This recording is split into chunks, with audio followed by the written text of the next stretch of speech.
for that red light, and then we'll begin. All right, welcome everybody. This is the Monday, November 16th, 2020 school board meeting. I will call this meeting to order at 6:03.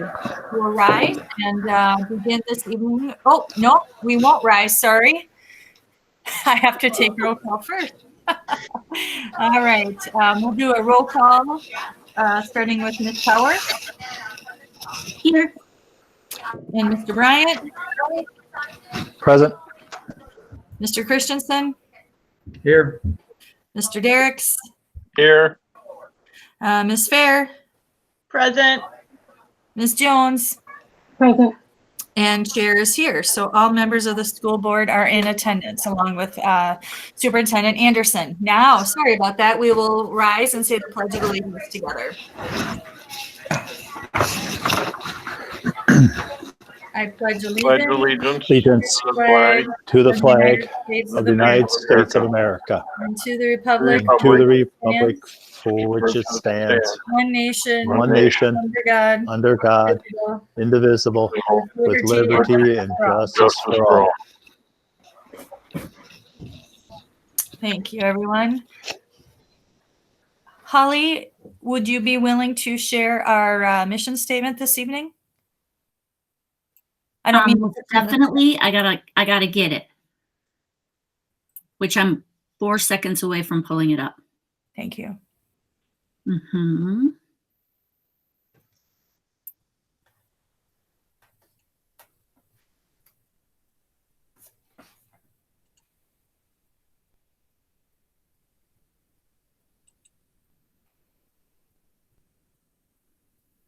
Where is it?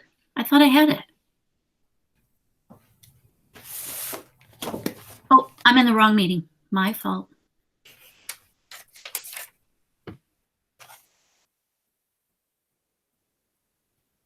There we go.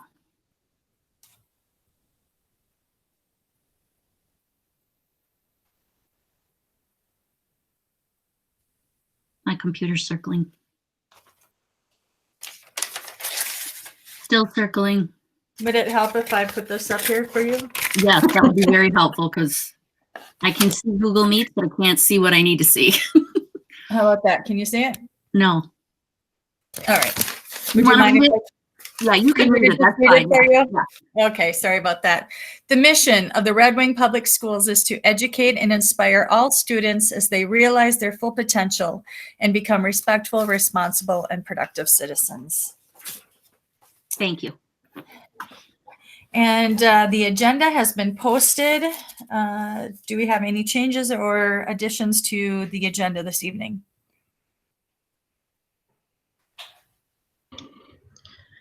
I'll make a motion to approve the agenda. Motion by Janie. Do I have a second? I'll second that, Heidi Jones. All right. Any other discussion? All right, we will vote on the agenda, starting with Mr. Bryant.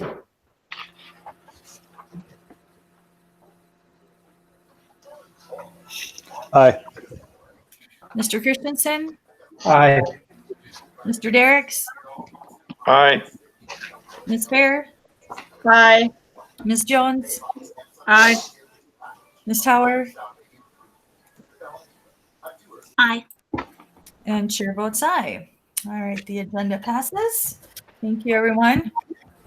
Just a reminder that our education plan, our strategic directions, our core values are always listed in every agenda packet. So I will call your attention to that. And if you want to read that at another time, for all of our guests this evening, feel free to do that. It's always important for us to remember and be grounded in what our directions and our goals are. And then the next item on our agenda is recognitions and upcoming events. Who would like to share?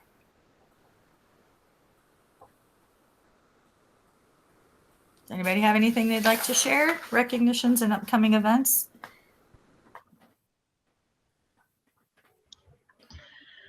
Pam, I know it's obvious, but I just wanted to share for many of you that maybe don't have kids in the district that quarter one did end and it went very well. So I just wanted to, congratulate all of our teachers and our students for a very hard-packed Q1 where they learned a lot, and just thank you very much. So, because that was a very new thing for this year. So. I was going to also say that, Janie, that we are very aware of all the different obstacles that our teachers are faced with on a daily basis and continue to be faced with. And so our heartiest thank yous probably don't do it justice, but we definitely appreciate the work that's going into making sure our students get the very best education possible in the midst of a pandemic. So thank you for your extra work. That is, I'll tell you one thing. I've been up at the high school the last several weeks. On Tuesdays, I always meet with the superintendent, and I go down to the IMC, and those ladies in there have been working so diligently to make sure that we're getting all of our materials back, but also to compile Q2 materials and books for our students and getting them out. So there's a lot of work that's going into making sure that everybody has the materials they need. Janie. Last one for tonight, but I did get to go visit Jefferson last week too. And so thank you to Mrs. Corey, our excellent main leader out there. But man, I just encourage all the school board members, if you haven't been out there, now it will look a little differently, of course, but it was so neat to kind of see kids in those rooms and see the transformations that they made. So thanks to the community, thanks to all of us and everything, because man, that was just really neat to be able to see that school alive. And I know there's some amazing stories of what's happening there. So just hopefully maybe in the future we can have Kim and some of her staff come out and share some of that, because I know that they have been emotionally, affected even by that. Just some amazing stories of success and family bonding, and just was really neat to see that building alive. So awesome. Go see Jefferson.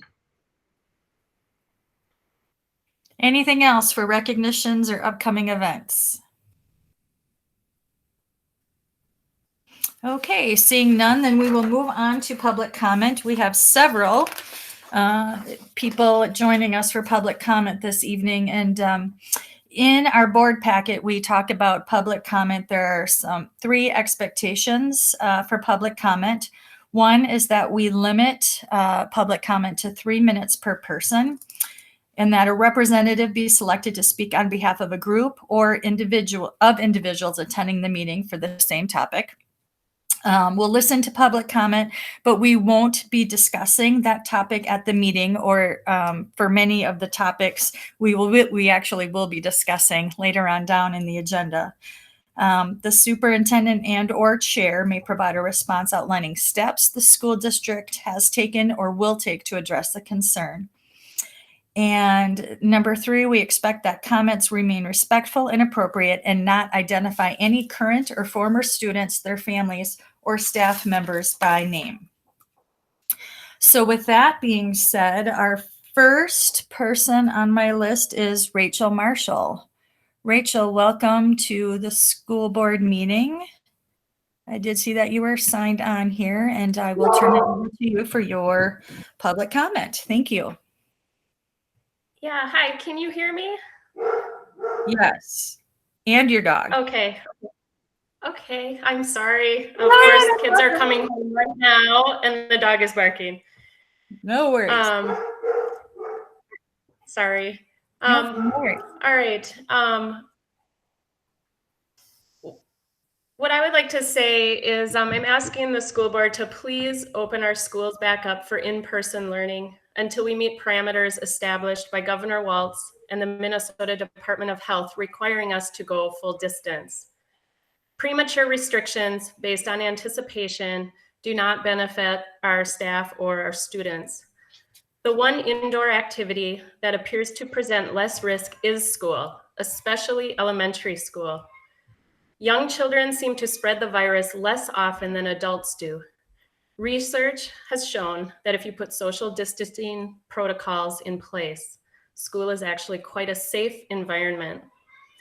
The impact of forcing all of our students to go to full distance learning is significant and negative.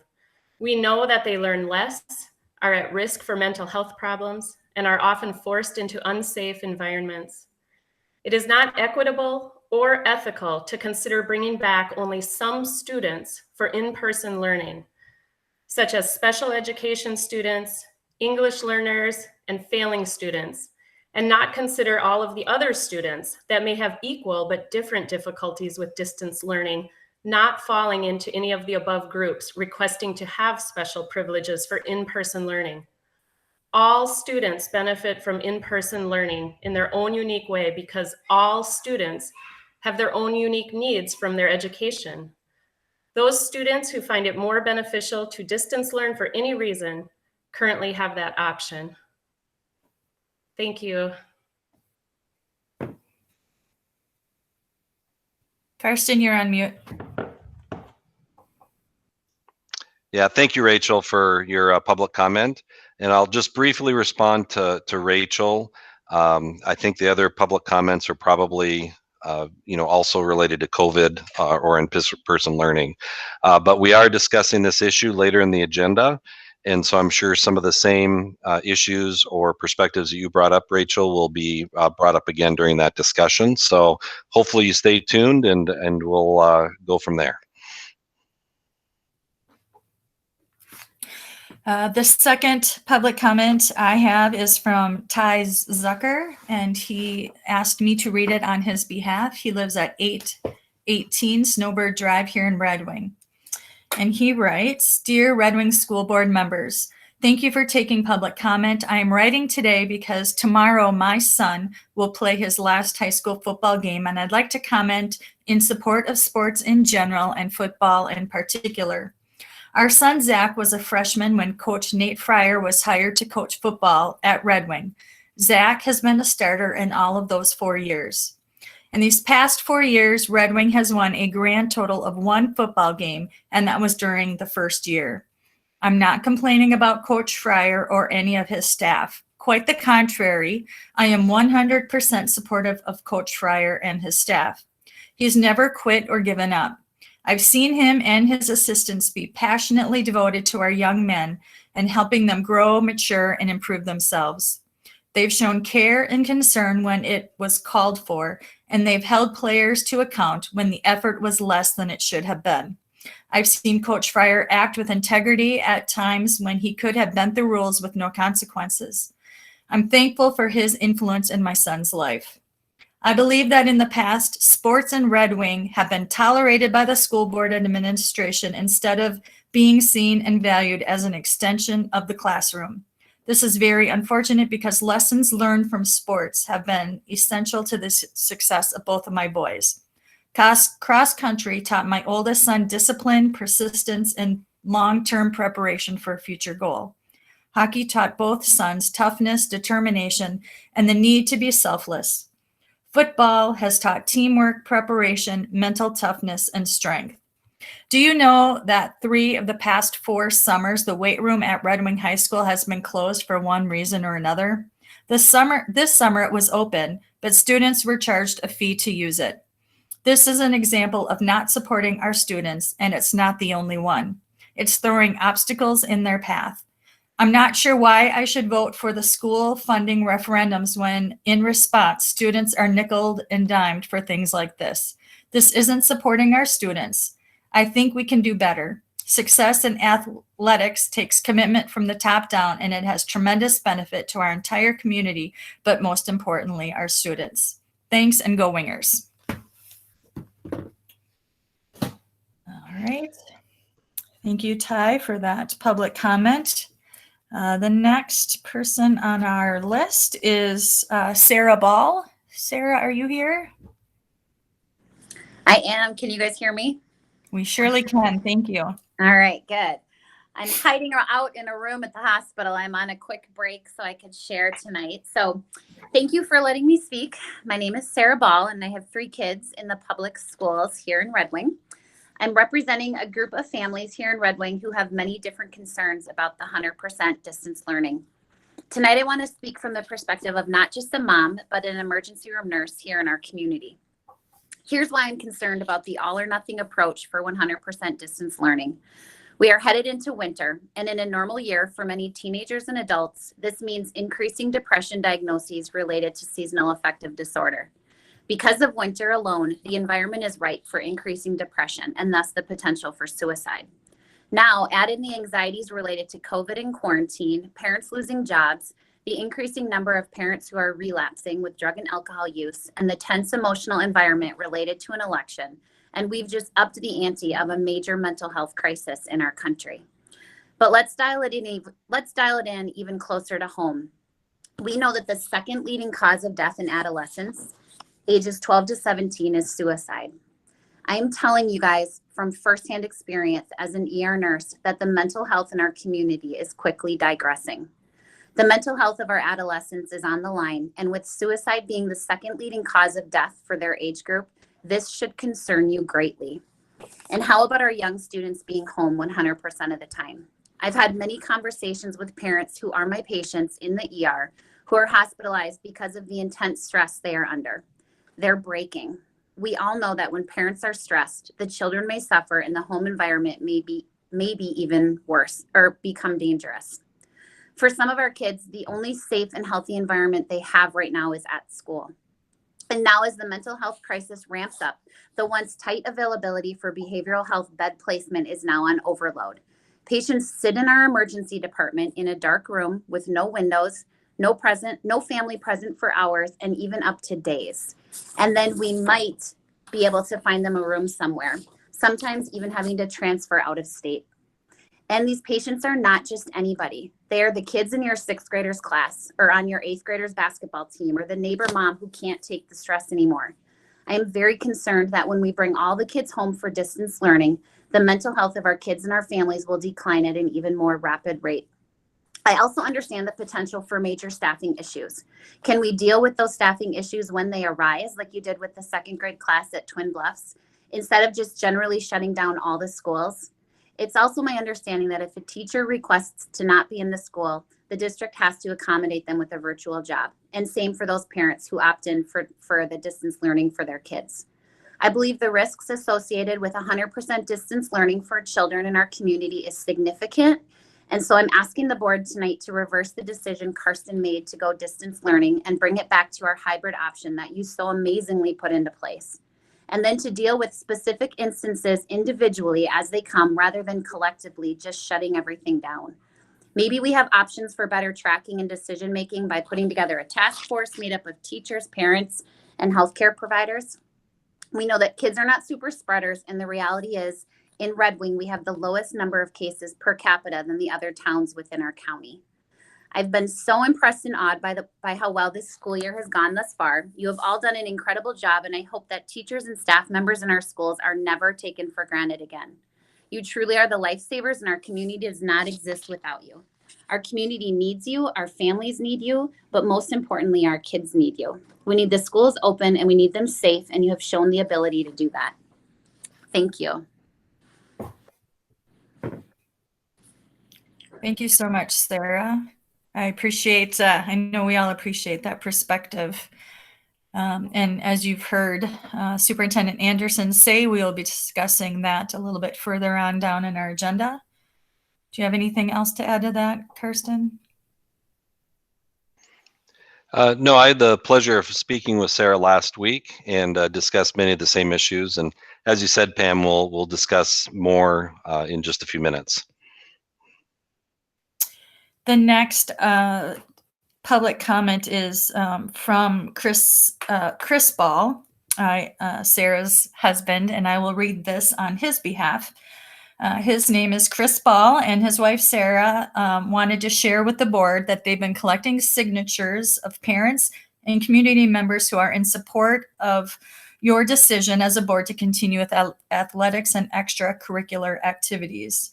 We are headed into a very long winter. We are thankful the school board has agreed to allow extracurricular activities and athletics, being that they are optional. Minnesota is a tough state to be quarantined in during the winter, and the mental health of our youth is incredibly important. Exercise, community, and purpose are necessary for a healthy, developing teenager. So he wanted me to make sure to share that as well. All right, and Simone, I will turn it over to you for your public comment. Thank you for joining us this evening. Thank you for having me. Superintendent Karsten and the rest of the school board, my name is Simone Leonards, and I'm speaking today representing myself and my husband, voicing our concerns regarding your decision to transition to distance learning. We are the parents of a son in first grade. My husband and I are both essential employees and have been working daily throughout the entire pandemic. We are required to be on site in order to do our job and do not have the ability to work from home. Our son suffers from anxiety and excels when things are predictable and routine. The pandemic and the constant changes in life have been very difficult for him to adjust to, and that affects our entire family. So in March, when the schools went to distance learning, we were faced with having to send our child to childcare as we did not have family who could help watch our son. On a daily basis, we struggled with him to focus on starting his schoolwork starting at 4 or 5 p.m., long after his regular school day should have been done. He struggled with focusing, and the constant battle put a huge strain on our relationship. As I became the teacher instead of his mom, this became his sense of what school was, and he would tell me how much he hated school. And we were so relieved when schools reopened and we could tell him, or we could tell that he once again started learning not only academically, but socially, emotionally as well. He started developing great friendships and he was happy. He was able to change his perspective of what school and learning was and looked forward to going to school every day. And we as working parents were able to let go of being the teacher when we got home from work and could focus on being his parents once again. Our son knows that he has to return to childcare again, and once again is saying how much he hates school, and he was crying last night before bed, knowing that distance learning started today. Our fears for returning back to distance learning fall in the lack of ability to teach these young children aspects of school that cannot be done virtually, such as making friends, sharing, taking turns, controlling your emotions. Also academic skills like reading, writing, fine motor skills. Without direct face-to-face learning these skills, we fear it will negatively impact their future education. Parents are not trained on how to best teach these skills. This is why being a teacher requires further education. You have proven thus far that your in-person learning plan has worked. Students have excelled on mask wearing, social distancing, hand hygiene. And as parents, we are so proud of the work that you've done to keep our kids safe and healthy. And we know that you can continue to keep it this way. If we don't return to face-to-face learning when we have this opportunity, we're risking the development of our children, not only in the basics of learning, but their social and emotional growth as well. Let's put the needs of our children first and reopen the schools. Thank you.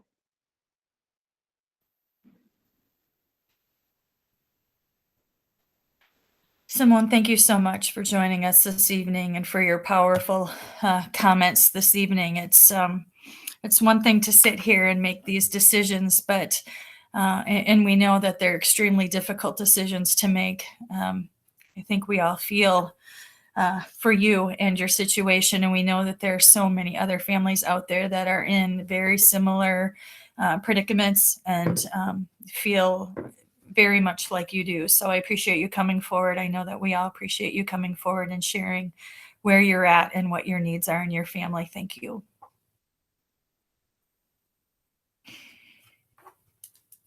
And then our final public comment for this evening is Mr. Kirby Hansen. Kirby knows that his public comment is going to go over 3 minutes. And based on what he has shared with me this evening and what he needs to share with us tonight, I am going to allow the public comment to go over his 3-minute time allotment. So Mr. Hansen, go ahead. Thank you for being here. All right, Chairperson Rowe, thank you. I hope that no one in the listening audience takes this as ill-timed.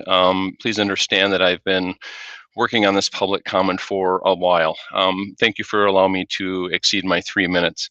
Good evening. Thank you, members of the board, for allowing me to share this public comment. My name is Kirby Hansen. My wife Lisa and I reside at 1961 Audrey Avenue in Red Wing. My public comment today is actually for the parents of the students that we serve in Red Wing. Parents, as you all know, today we embarked on our K-12 distance learning adventure. For many of you and your children, the concept of distance learning is not new. Students in grades 5 through 12 have already experienced the good and bad of school by Google since September. But for the parents of our K-4 learners, as you're finding out, much is about to change. I want the parents out there to know that we, the teachers, are working hard to provide the best online education we know how to deliver.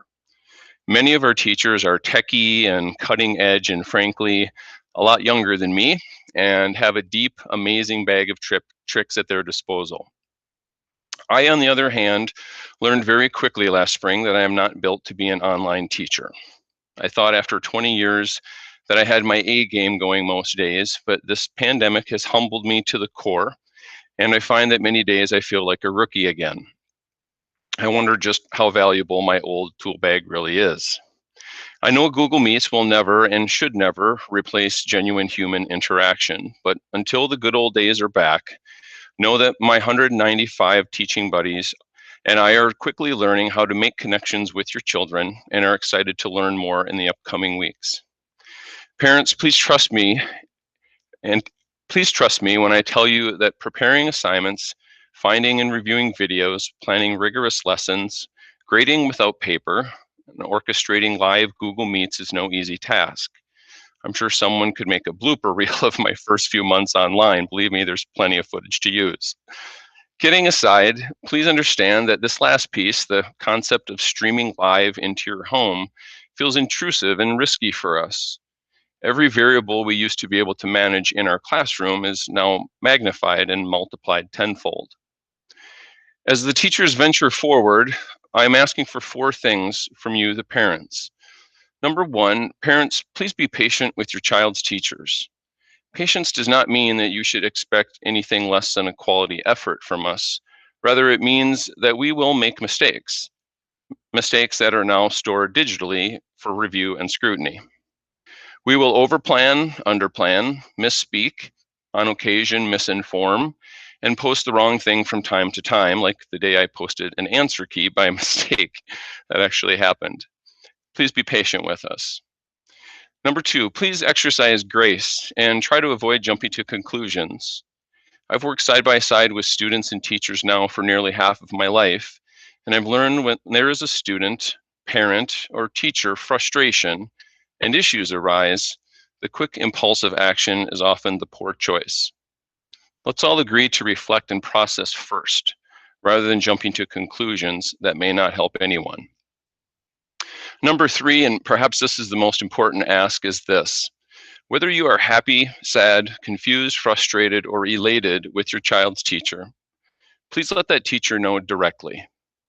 We're going to bumble, stumble, forget, exaggerate, hyperbolize, and just plain fail from time to time. And unfortunately, that means your child may not receive a world-class education for those infrequent lapses. Please don't call or email our principals.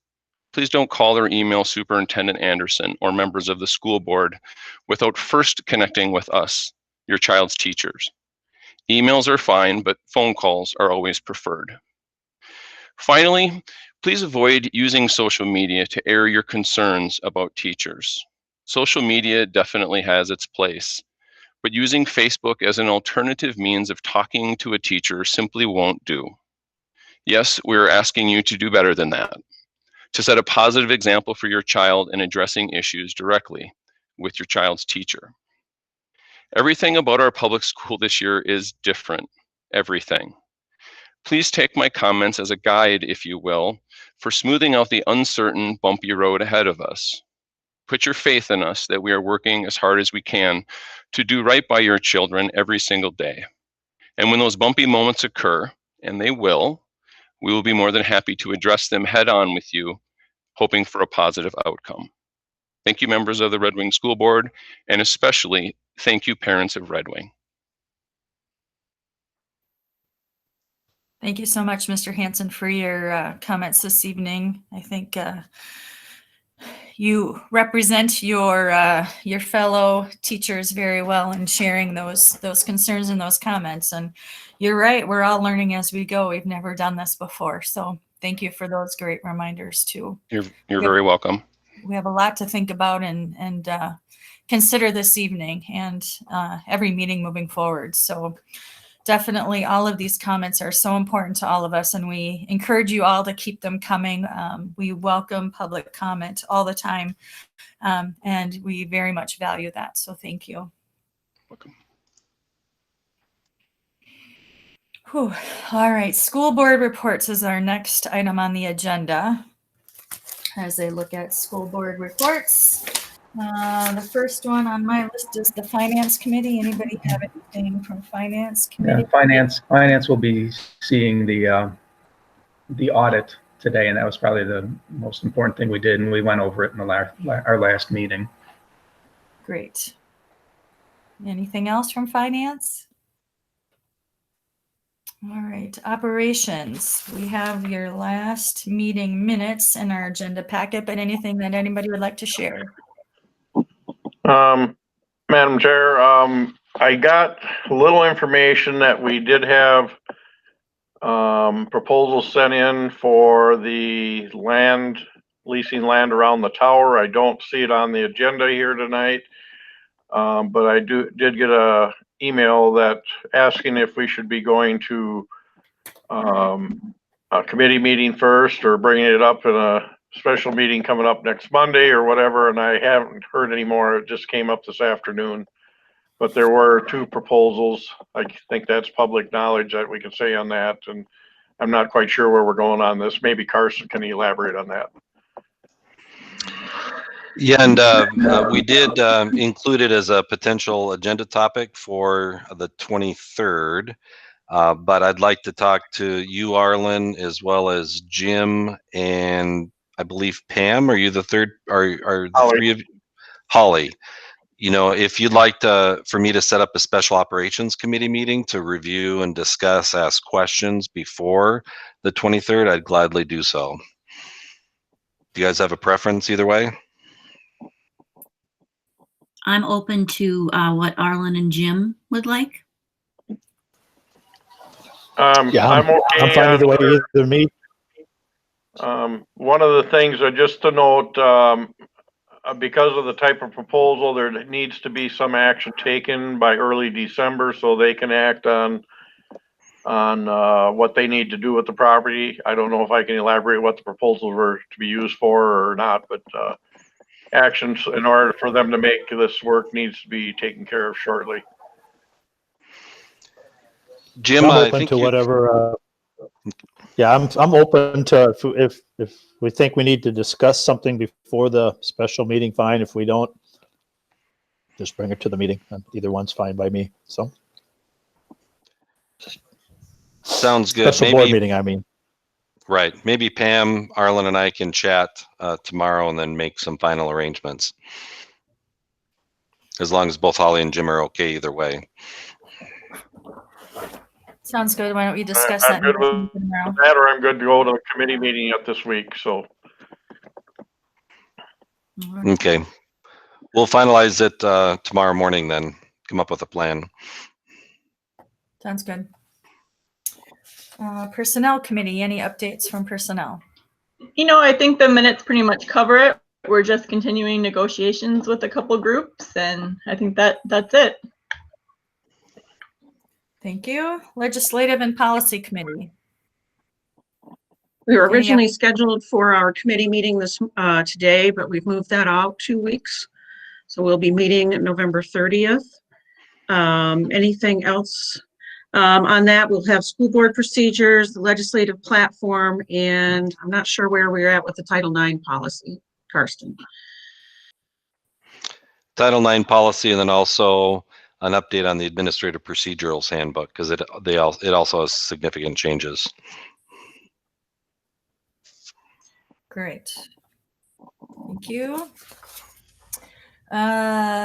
Any other equity team? Is there any updates from the equity team?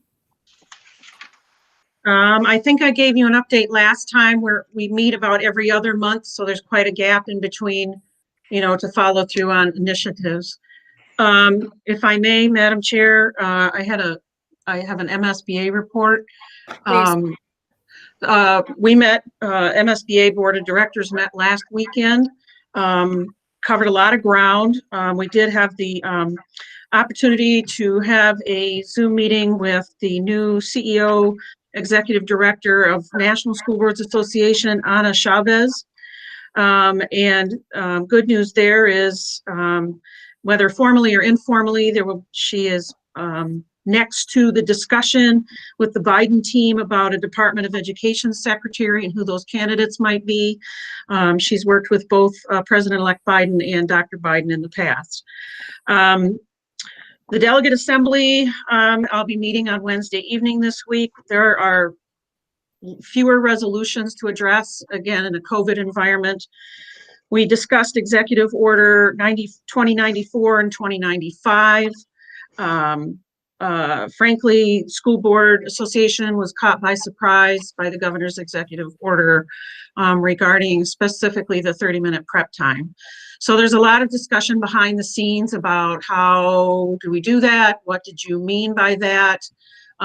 We need a better decision-making process. If you're excluding one of the critical stakeholders in public education conversations.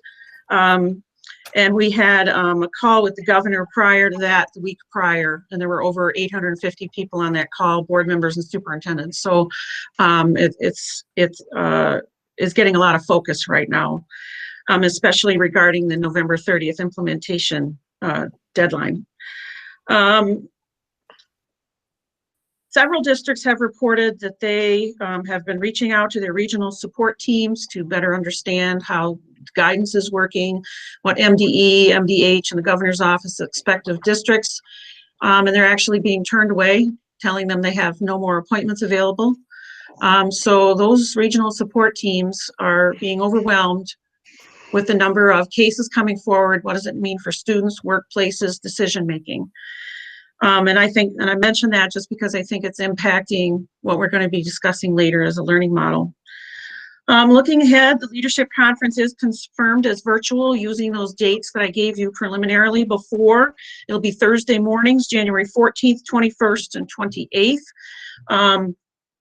Naturally, there'll be a lot of changes, but there are some of the same elements. You will need to elect a different person to fill my directorship seat. I am leaving 2 empty years on the table with my departure. So you'll want to pay attention to that. There will be skill building skills shops, workshops, and the round tables. And the awards luncheon will be postponed. The student showcase will be videos, and the vendors will be a dedicated web page, most likely. So again, lots of changes. And the awards luncheon recognizing board members across the state for their different levels of effort is also going to be a separate event later. And I was part of the committee that selected the All-State School Board. Always inspiring. Every one of those folks brings a wealth of talent and experience and a high level of commitment to advocacy and good governance.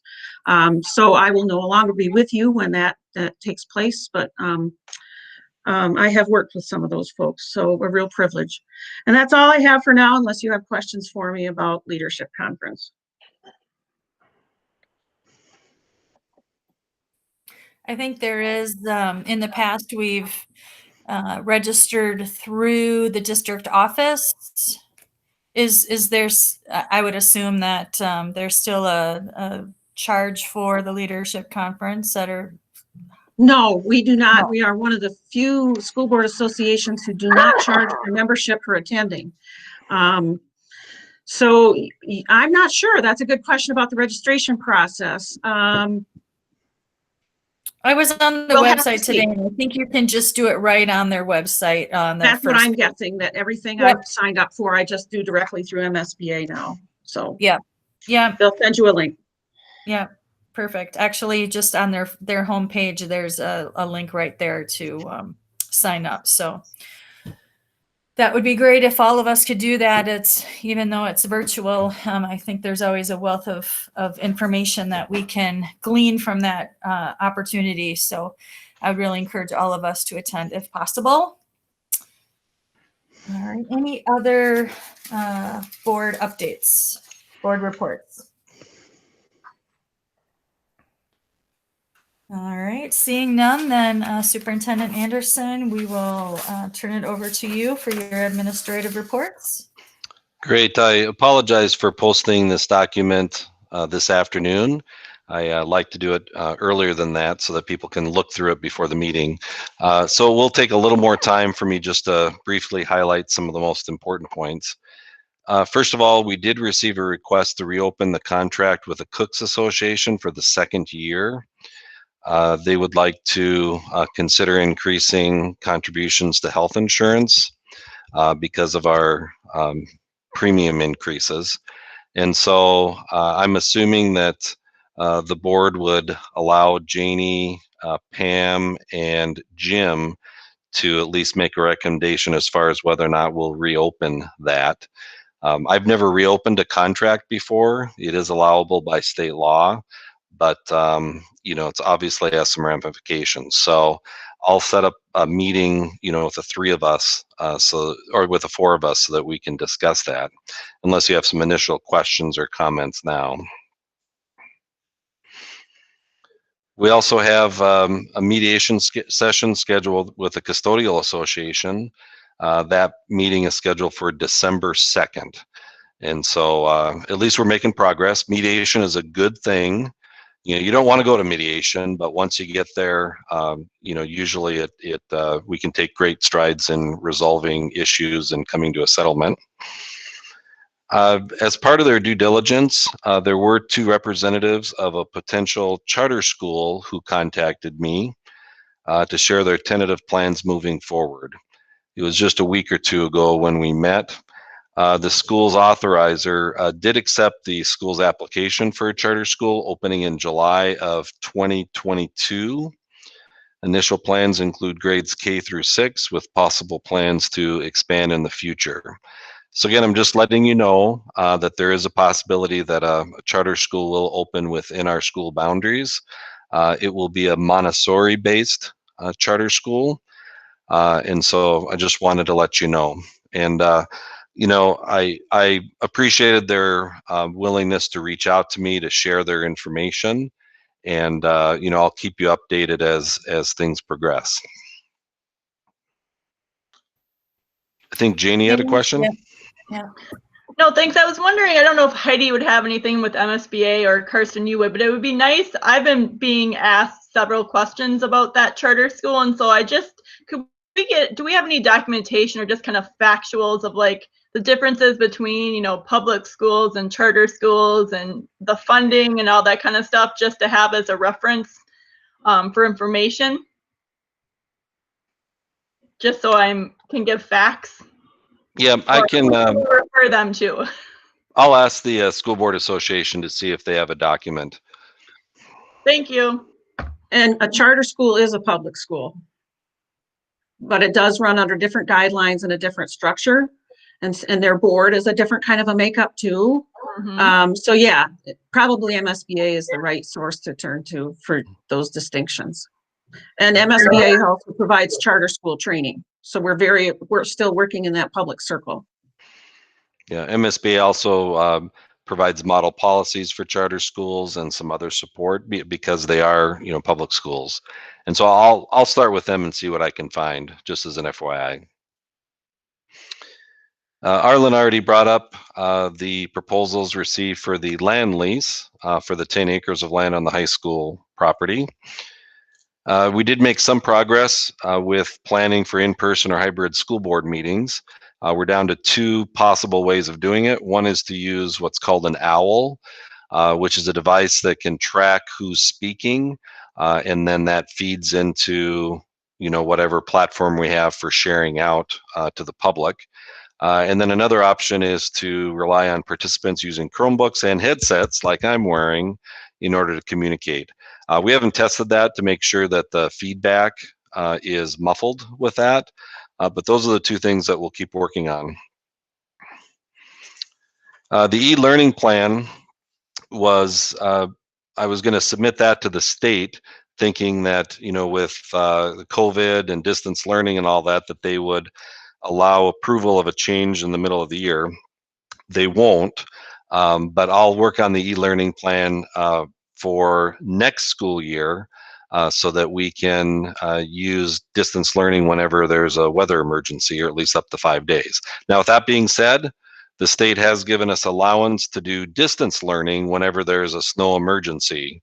So I'll be going through one of our committees, probably the personnel committee, to look at who reports when, depending on the type of emergency. So that's still coming, and we will still have distance learning on those days, but I need to formalize a different kind of document. Oh, an update on the application for educational benefits that some of us still call the free and reduced lunch application process. We currently have about 168 fewer families who qualify for educational benefits this year. That translates into about $460,000 less in revenue than what we had last year or planned for this year. Now, since that report came out, I know Brent has received another 20 applications. So, we're continuing to take those applications in, and that will help with funding. Brent Luxfold, the food service director, also recommended that we consider having our secretaries and paraprofessionals, other employees, call every family in the district to encourage them to apply. So we're not able to share who qualified for free and reduced lunches last year. And so really the only option we have is just to call every family in the district. This is critically important. Obviously, first we want those families to receive the benefits that they deserve because of their particular situations. But then also we need to make sure that we maximize our funding because we need to serve, all of our kids. Don Wedern is still leading the effort to survey families who are open and rolling out of the district. So just want to let you know, I'm going to keep that on there until we have the survey completed.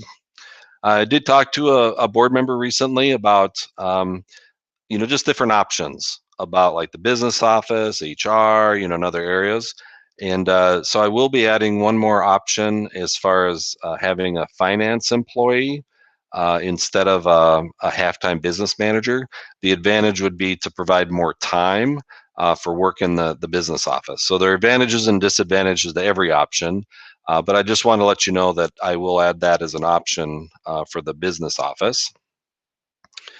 I also, the same board member encouraged me to contact school management services to see if there's any way we could get rid of the non-compete clause that is in Jackie Paradis's contract.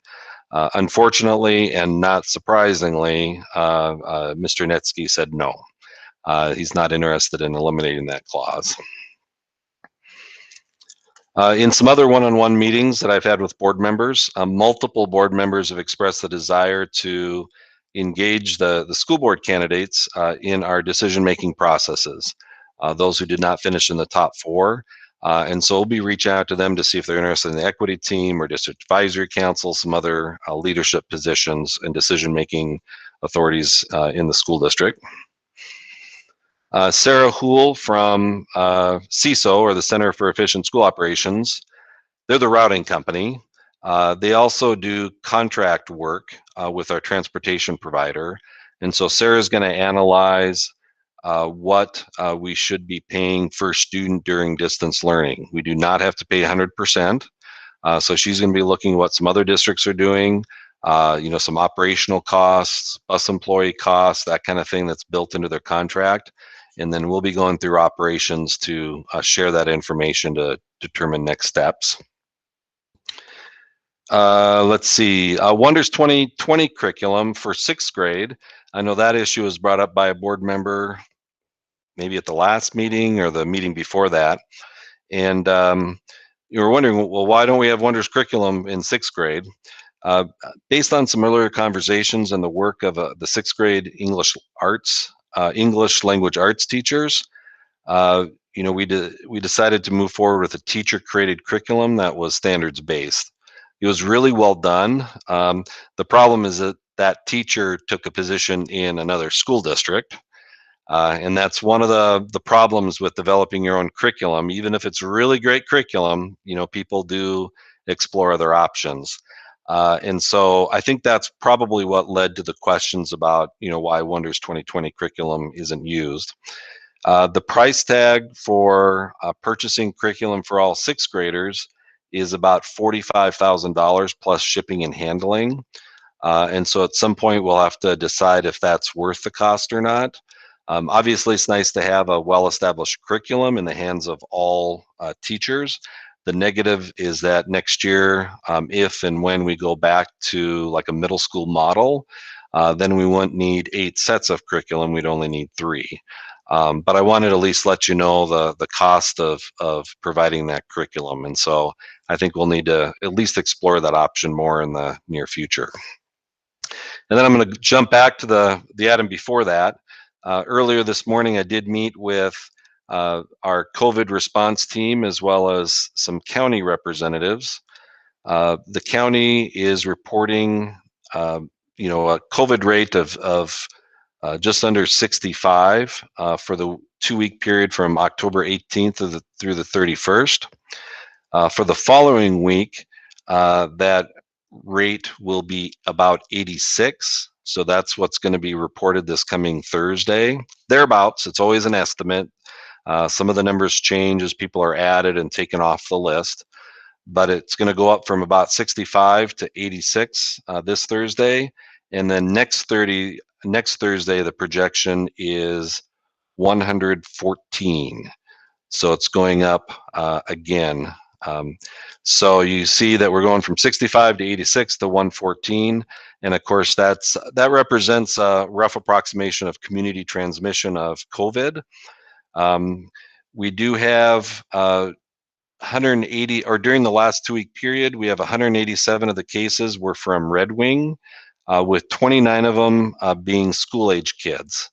Now, just a note, that would include kids who live in Red Wing but go to non-public schools, go to other public school districts. It also includes 18 and 19-year-olds. And so a lot of those kids are in college, but that's how it's defined. But I wanted to give you that information, and I'm sure we'll cover that more here later in the discussion. And that's all I have, unless you have some questions. Karsten, I have one question, and it seems kind of a silly question, but I don't want to lose it. One of the committees that we do have is the calendar committee. And this tends to be the time of year when we start talking about the calendar for 21, 22, which seems to be a really far foreign thing to be thinking about right now. But should we start thinking about that? And what are your thoughts on moving forward with the calendar committee? Yeah, I think we can move forward with those meetings. I'd prefer waiting a couple of weeks so that teachers have a chance to settle in with distance learning or whatever model is chosen. But then I think we need to at least get a rough draft. I actually had a rough draft last spring, right before COVID started, for next year. So it won't take me long to prepare that. But I'll probably try to leave some flexibility in the document just so that, in case some things change as we go. Wonderful, thank you. Any other questions for Superintendent Anderson and his administrative reports? All righty.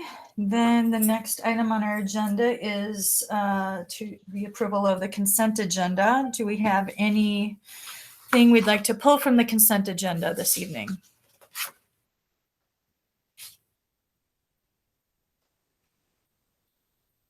No?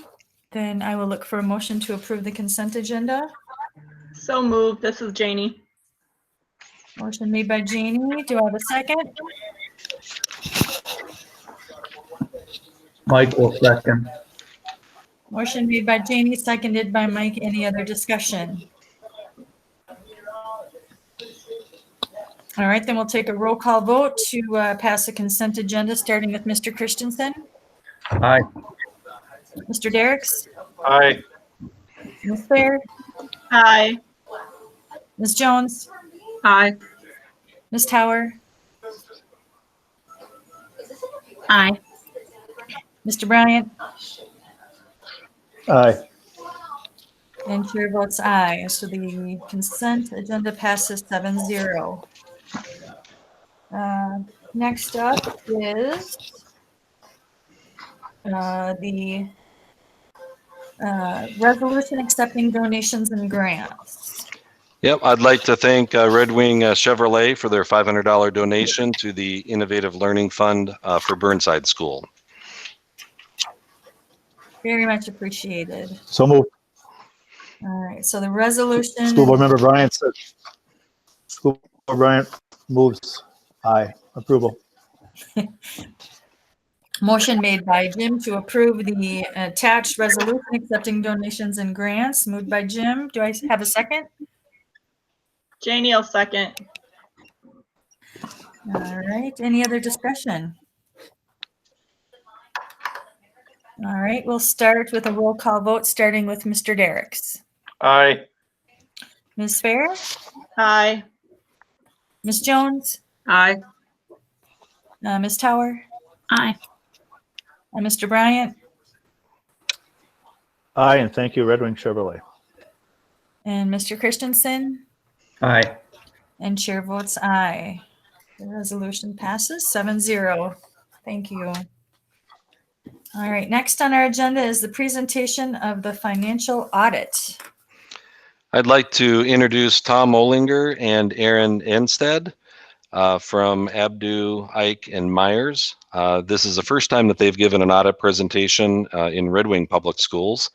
And so I'd like to have them take over to make the presentation. Okay, thank you.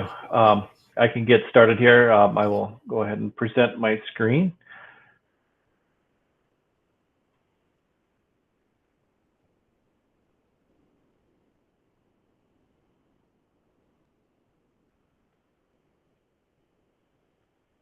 Okay, hopefully you can see my screen. Well, thank you.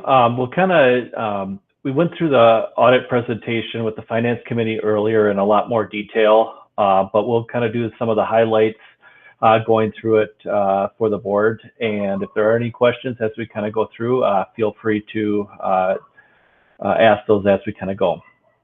So once again, my name is Tom Olinger. I'm the governmental service partner at Abdu, Ike, and Myers.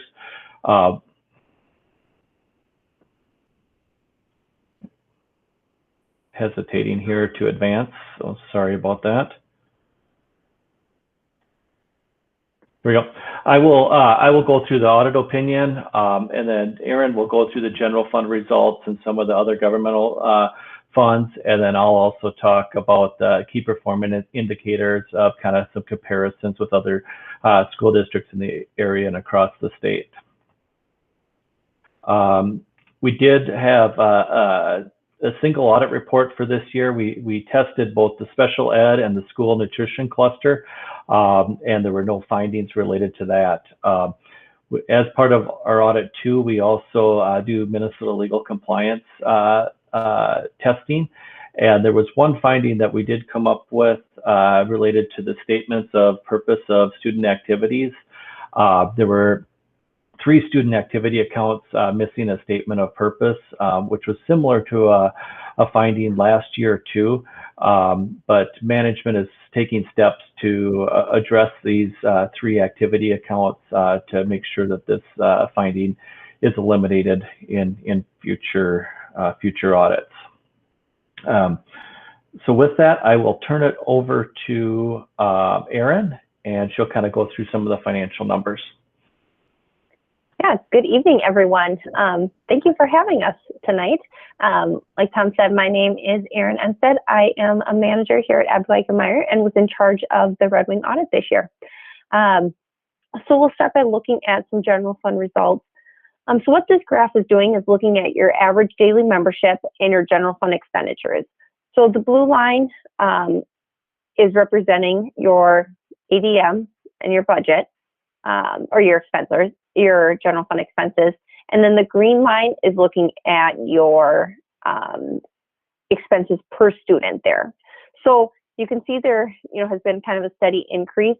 The one thing I did want to point out is this year, with new GASB standard, the student activities are now reported in the general fund. So that's about 950,000 additional expenses in the general fund this year as compared to prior years. So kind of keep that in mind. That does account for part of that jump last year compared to this year too. So that, and there were some additional like 360,000 in capital leases and that, so additional expenses there this year. Then looking at the next slide. So this is taking a look at your general fund balance. So you can see the red line is looking at your general fund expenses. The blue line is your general fund unassigned and assigned balances, so available fund balance. And then the gray line is your fund balance policy. So you have a fund balance policy of 5% of expenditures. So you've just kind of gradually been building that a little. So at the end of 2020, you're at 11.2% of expenditures sitting in available fund balance.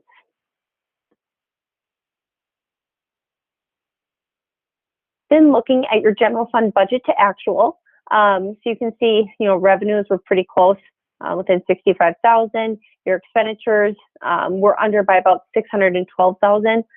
So a lot of this related to repairs and maintenance. That was about 540 of budget variance. The parking lot, there was a parking lot project that got put off for next year. So it was budgeted, put off till next year. So it was just kind of a timing issue there. And then also special ed salaries and benefits were down about 290,000 compared to budget. And then you'll look, leases issued for 362,000. So those were computer leases. And then transfers out to agency fund for 64,000.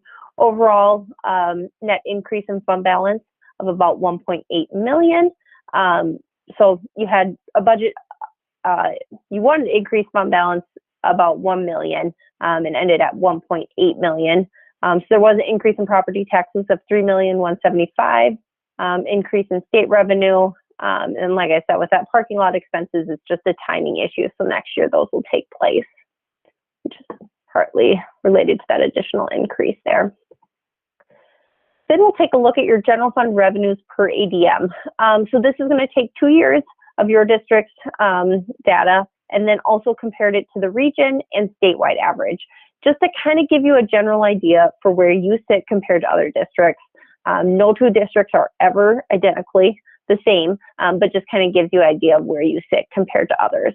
So you can see kind of right in line there with your state, federal, and local sources. There you are a little on the higher end. Then looking at your general fund expenditures. So this just takes a look by department where your expenses are taking place. So obviously a bulk of your expenses are elementary and secondary regular instruction there, but you can kind of see year after year kind of what that trend is. Then like I said, in 2020, you do have that additional student activities, which in the prior years have not been recorded in the general fund. Then we'll take a look at your general fund expenditures per ADM. So this takes a look at Red Wing compared to statewide averages. So you can see there, Red Wing is the blue line.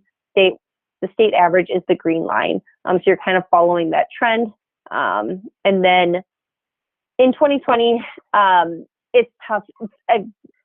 It's just estimating what 2020 is going to be, but obviously the computer does not know COVID has been happening. So we'll see what 2020 data actually looks like. I don't know if it will look like that or not, but so kind of keep that in mind when you're comparing prior years to current year. There was nothing like this in prior years, so it's obviously a very different year compared to other years. So kind of keep that in mind when looking at trends from year to year.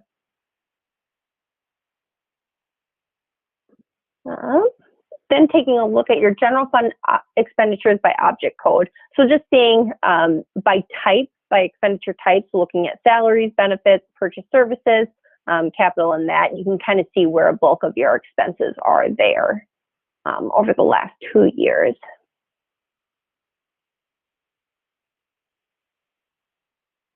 Then Tom will take over and talk about some key performance indicators.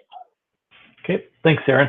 Kind of a last few slides here, we'll go through the key performance indicators. So the general fund balance as a percentage of expenditures did increase this year in 2020.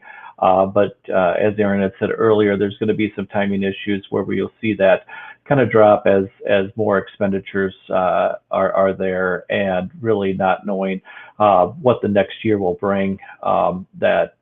That increase in fund balance is probably important to watch, because you don't know where funding is going to be, or also any additional expenditures as we kind of move into the next year.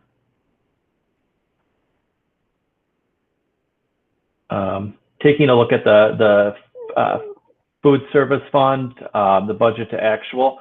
So the revenues are at a variance of a positive of 112, and expenditures had a positive variance of 68,000, with a net change of about 170,000. So the fund balance in the food service is fairly healthy here. As we kind of know with this next year on the way the food program is going to work and the funding there, it's going to be totally different as we look, as most of that is covered by particular dollars going forward, at least for this next year. Taking a look at the trend, expenditures per ADM did increase, but as we kind of had mentioned earlier, that is kind of following a trend of where we were at with other expenditures for this year. And like I said, the fund balance is in decent shape, and this will look totally different for next year. Community service, as we're taking a look at that, obviously revenues were down based on programs not available, but that was offset by a positive expenditures of 349. But overall, the fund balance is at about 500,000 for this last year. Taking a look at the trend here, you know, there is an uptick in the expenditures for 2020, and you're on the high end, but this is mainly because of the outreach of your programs. There's a lot more programs related with the community service. So a combination of revenues, you'll have higher revenues than other school districts, and then that also matches with the expenditures tied to that. So that's why you're on the high end, is just based on the outreach.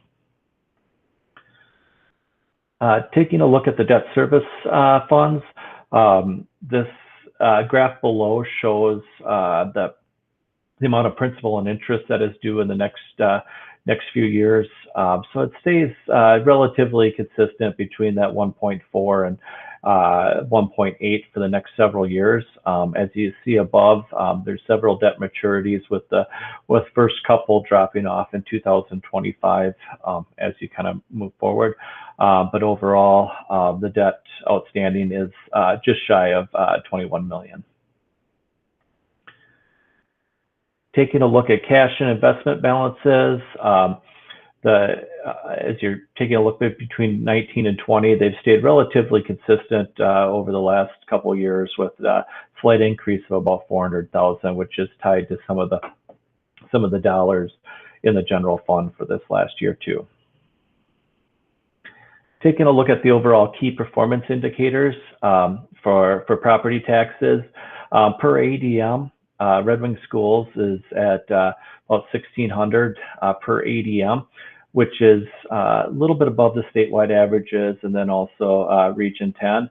But what I really like to kind of point out is the average school district property taxes and the property tax per $100,000 home values. So that really kind of outlines what is the impact on citizens, because certainly as we kind of go through that, even though there's a higher property tax levy, the mix of commercial versus residential and the market values that are out there, that there's a balance with that. And if you look at those two items there, they're both below both the region 10 and also the statewide averages consistently for both of those. Taking a look at the administrative expenditure trend, yeah, there is kind of a consistent uptick in the expenditure, but on the low end of the averages with other school districts across the state. So we pull this information from Minnesota Department of Education and accumulate the data and kind of show the range of expenditures that are there. And like I said, this is on the lower end. Elementary and secondary has stayed right within that range too, and kind of following the key performance indicators of the statewide averages too, as we kind of move forward. Special ed did have an uptick this year, and is a little bit on the higher end, but with special ed, the majority of this is funded by federal and state dollars that offset these expenditures. So those are mainly funded by those dollars. Instructional support services did have an uptick this year related to some of those additional capital items that were funded by the capital lease that is out there. So we had additional capital of about $360,000 more than what was budgeted there. And I think what we're really going to see this trend, even though that green line is staying relatively flat, we're going to see an uptick for next year, just the way schools are on getting additional technology and various needs as we kind of go through that. So with that, I just want to wrap up and say that this was, a unique audit experience this year. We did do a remote audit. We talked through what we kind of did with the finance committee there, but I just want to reiterate the point that we really appreciate the cooperation that the school district provided us in working through this, and overall we felt like it went fairly smooth. So we certainly appreciate that, and with that, I'll certainly open it up to any questions.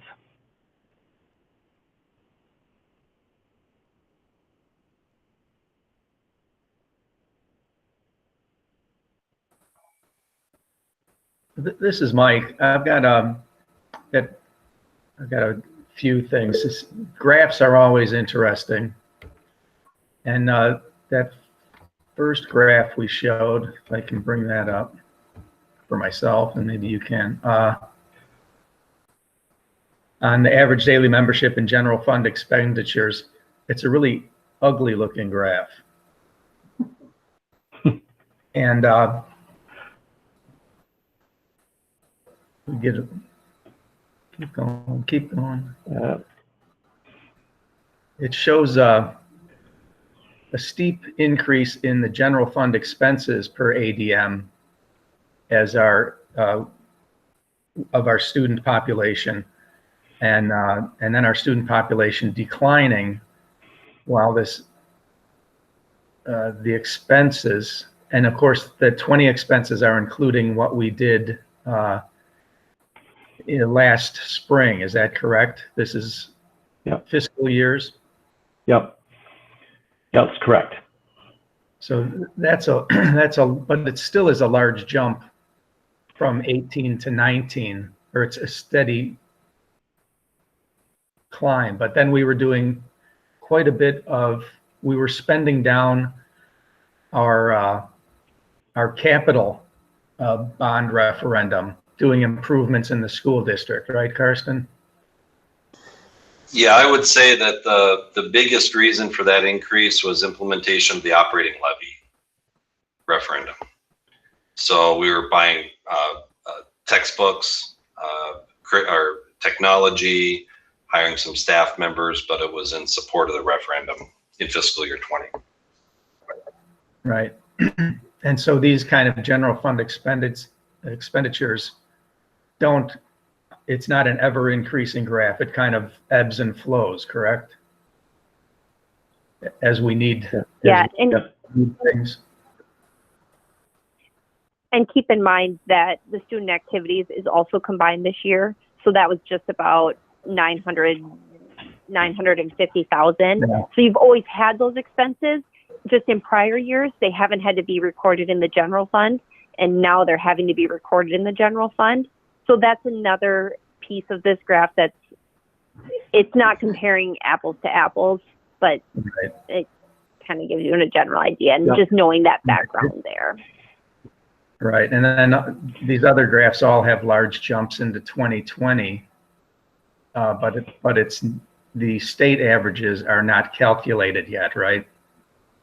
Correct. Nope. And then down at the bottom, the elementary and secondary regular instruction expenditures per student.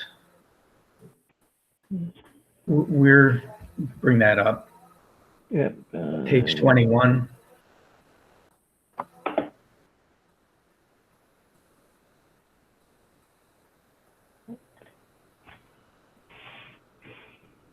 I'm looking at my own. Okay.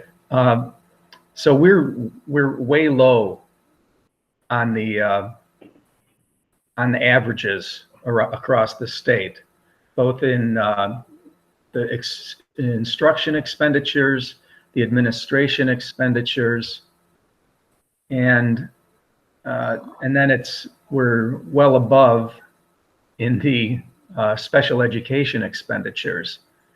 So those special education expenditures are negatively they're impacting the money that we are able to spend on elementary and secondary regular instruction and administration. Would that be a fair statement? I would say most of that is funded by federal and state dollars that are specific for special ed. So there, a lot of the special ed is the dollars are expenditure driven. So whatever you spend is kind of reimbursed at the federal and state levels. Right, but they're not reimbursed at 100%. No.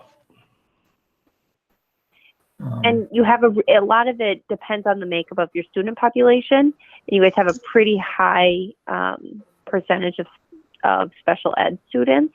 So that kind of drives being on the higher end of this too. That a lot of it goes up to your student mix, your student population. Right. And again, Mike, with I think your comment has to do with the difference between special ed expenditures and special ed revenues. That difference is called a cross subsidy. And so that's something that the Legislative and Policy Committee and the Finance Committee are very well aware of because that does impact how much we can spend elsewhere. Right. It's a pretty huge impact looking at these charts. And of course, charts and graphs are not perfect, but to show Red Wing at the lowest quartile, if that's a word, the lowest quartile of districts in the state in these expenditures for students, for standard elementary and secondary education, as well as administration. And the other districts, that graph showed that we're pretty close to how much revenue we're getting from the state in the 10 district or whatever you called it. Region. But yet there's still, it's a significant difference in what we're able to do with the money that we're given on a fundamental level in education. I just want to point that out to the public, that there's a significant deficit in what we're able to do with the money that we're given by the state and the feds to complete the education where people are expecting. And that's all. I just wanted to make sure that everyone knew that these graphs were graphs and not the word itself. Anybody else have questions? Heidi did, and then Jim. All right. Could you, I know I asked this when we had our committee review, but could you help the public understand the schools that make up Region 10? I think I remember part of the list, but could you characterize what that comparative partner is that you have on many of these graphs? What is Region 10? Yes, let me pull that up.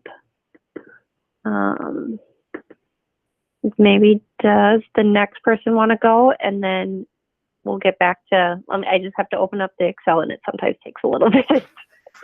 Okay. To get that open, or we could just wait a minute, either And or. I just had one more comment I wanted to share. Thank you for your work and all the Red Wing Public Schools staffers who participated in this first time all virtual audit. By all accounts, it went well. It's probably the wave of the future. It's we're building a new relationship with you, and this was good, a good start, I think, especially in a very difficult year, to partner with you. So I appreciate your professionalism, and I'll wait for my Region 10 answer. Really close.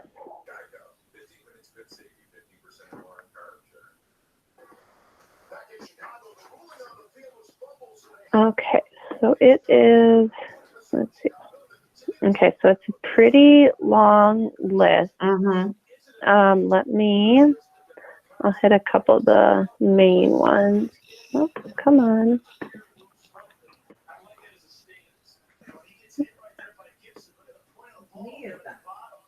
Okay, so we have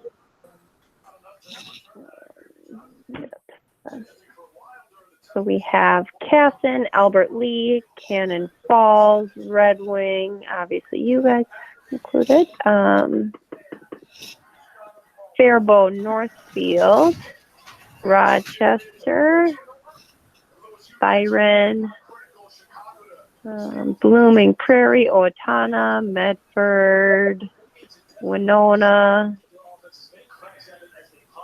Plainview, It's probably, Rochester. I can send you guys the full list. That's the main ones. Goodhue, Pine Island. Sounds like Southeast Minnesota. Right, Southeast that's what I'm Minnesota. trying to get at. It's districts of all sizes across southeastern Minnesota. correct. Yep. Okay. So, I mean, there's obviously some larger ones in there. Rochester's, the giant in the region, but then there's a lot of smaller districts too. So I just, Hard to get a comparative. right. So it's sort of a regional approach, but, how do we compare with like-sized schools? And I get every district has different characteristics, different economic circumstances sometimes. So I was just curious, and I think that's something that board members should be aware of who are your comparables when you're discussing Red Wing's position relative to any other comparative group. So thank you. That's all. Yep. I just wanted to kind of generally characterize that. So thank you, Erin. And what we can do is, if there's a group of 10 schools that you want to be benchmarked against, we could certainly provide those metrics for you going forward, rather than a region. Yeah, I think that would probably be a good idea. Get more of a regional center group of similarly populated districts would be probably a much more accurate comparison. Yep. Yeah, and if the finance committee wants to give us 10 schools that they want to benchmark, we'd be more than happy to do that. We have to do that? Come on. Well, I just on who you want to be compared to. Right. I mean, because it would be kind of consistent, with what other comparisons you might do too. Yeah. Yeah, No, just something to think about for the future. Thank you. Yep. Thanks. Jim, you were in the queue. Thank you, Madam Chair. Tom and Aaron, thank you very much for presenting tonight, and you did a very nice job tonight, as you did in the Finance Committee the other night. It's kind of nice to get the information prior to the board meeting, like it has to be in the past. It used to be given to you at the board meeting. So, but my question kind of is, and I'm not sure if the answer is known by you or we have to dig into it through our superintendent. We have fortunate to have a nuclear power plant in our backyard or in the city limits of Red Wing within the school district of Red Wing. And I know that they're a significant contribution towards the tax base of Goodhue County and the city of Red Wing.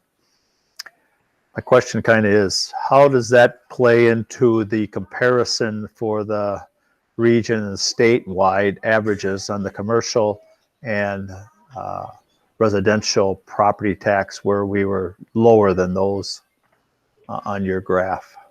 Yeah, I don't know the exact number on that, but that is exactly what it is on the mix, because you have your per ADM is, 1600 or 1651, and the more commercial mix you have, the lower that residential property tax value is. So, there's going to be some cities and school districts that don't have that commercial base to absorb some of that market value. So that would, I don't know the specific number offhand, but that is the direct result of what's happening here with one of the highest per ADM, but one of the lowest on the overall tax rate, with the 560 and the 342 for those credits. Thank you. And I think I'll have to echo a little bit what Heidi said. I think this is the new norm of the virtual thing. And talking with you at the Finance Committee and again here tonight, seemed to go over pretty well. And I'm guessing it's probably something we'll explore next year, next September, or whenever you start the audit again. So, yeah. Well, thank you. And, if there are any questions that come up, feel free to reach out to us. We want to help throughout the year in any way. And that's one of the benefits of the virtual environment too, is that we're a lot more accessible too.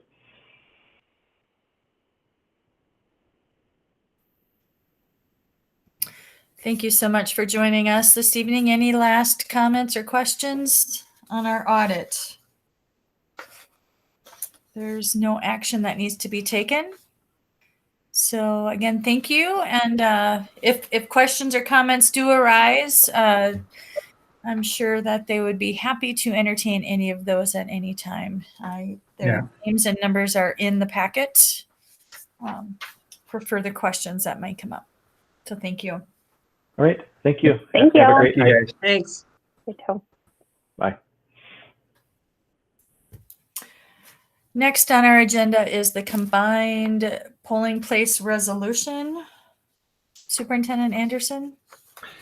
Each year, the state requires us to pass this particular resolution in case we have an election that's not held on a statewide election date. So even though we do not anticipate any school district elections next year, we still need to pass this resolution. The change this year is that we are now able to vote at the fire station instead of Burnside School, and so you see that reflected in the resolution.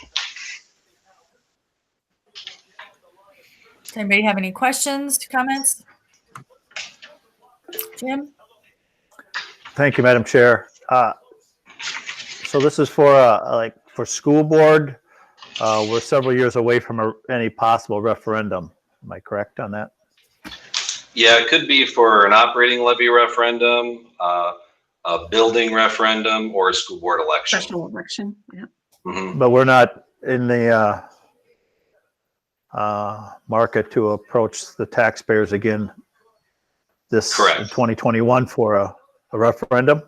Yeah, we have no intention of pursuing any kind of vote, but we still have to approve this before January 1st of each year. I got that, and I'll just say, because it doesn't matter at this time, but down the road, I think we find better results by having any type of election on a even numbered statewide election date. So, school board or referendum, as it passed the last 2 elections. So, Yeah, there could be some exceptions, like if there is a school board vacancy, for example, then we may have to run a special election for that. yeah, I understand that, and that seems to be the only circumstance that comes to my mind as to why we would have to have something in an odd numbered year coming up in 2021. Right. Heidi, did you have something to add? I have one response to that discussion too, but it's also a practical function of the timing of your referendums. So, I mean, if our referendum runs out at a certain year and it falls on it would have fallen on the even year, but we don't want to jump off the cliff after a 5-year referendum and it's thumbs up or thumbs down. Usually we've been asking in that cycle on the 4th year so that it's not such a surprise, and that might just fall on an off year too. So, I mean, there's some practical considerations in addition to what the superintendent laid out. And I'll make the motion. This is kind of one of those things that's kind of picayune, but as Carson pointed out, it's statutorily what we have to do. And this is something that the School Board Association pushes back on all the time. Just trust your local leaders to know what to do here. But I'll move to approve the attached resolution establishing combined polling places for multiple precincts and designating hours during which the polling places will remain open for voting for school district elections not held on the day of a statewide election. I'll second. Arlen? The motion's on the table by Heidi, seconded by Holly. Any discussion? Sorry, Arlen? I was just trying to second the motion. Oh. Any You other have to sign up discussion? for that. I know, yeah, you don't. Just shout it out. Any other discussion? All right, we'll take a roll call vote, this time starting with Ms. Fair. Aye. Ms. Jones, Aye. Ms. Tower, Aye. Mr. Bryant, Aye. Mr. Christensen, Aye. Mr. Derricks, Aye. and chair votes aye. So that resolution passes 7-0. All right, moving on. Activities Handbook, Business Item 4.3. Mr. Hartman. I believe Mr. Hartman was able to join us by phone. He had a personal engagement today and he wasn't sure of his cell phone service. Paul, are you on the line? I am on the line. I apologize for not being on camera. I'm driving back from an unfortunate family commitment. Not driving back from an activity night, but I'm here to answer any questions or any comments on the Activities Handbook.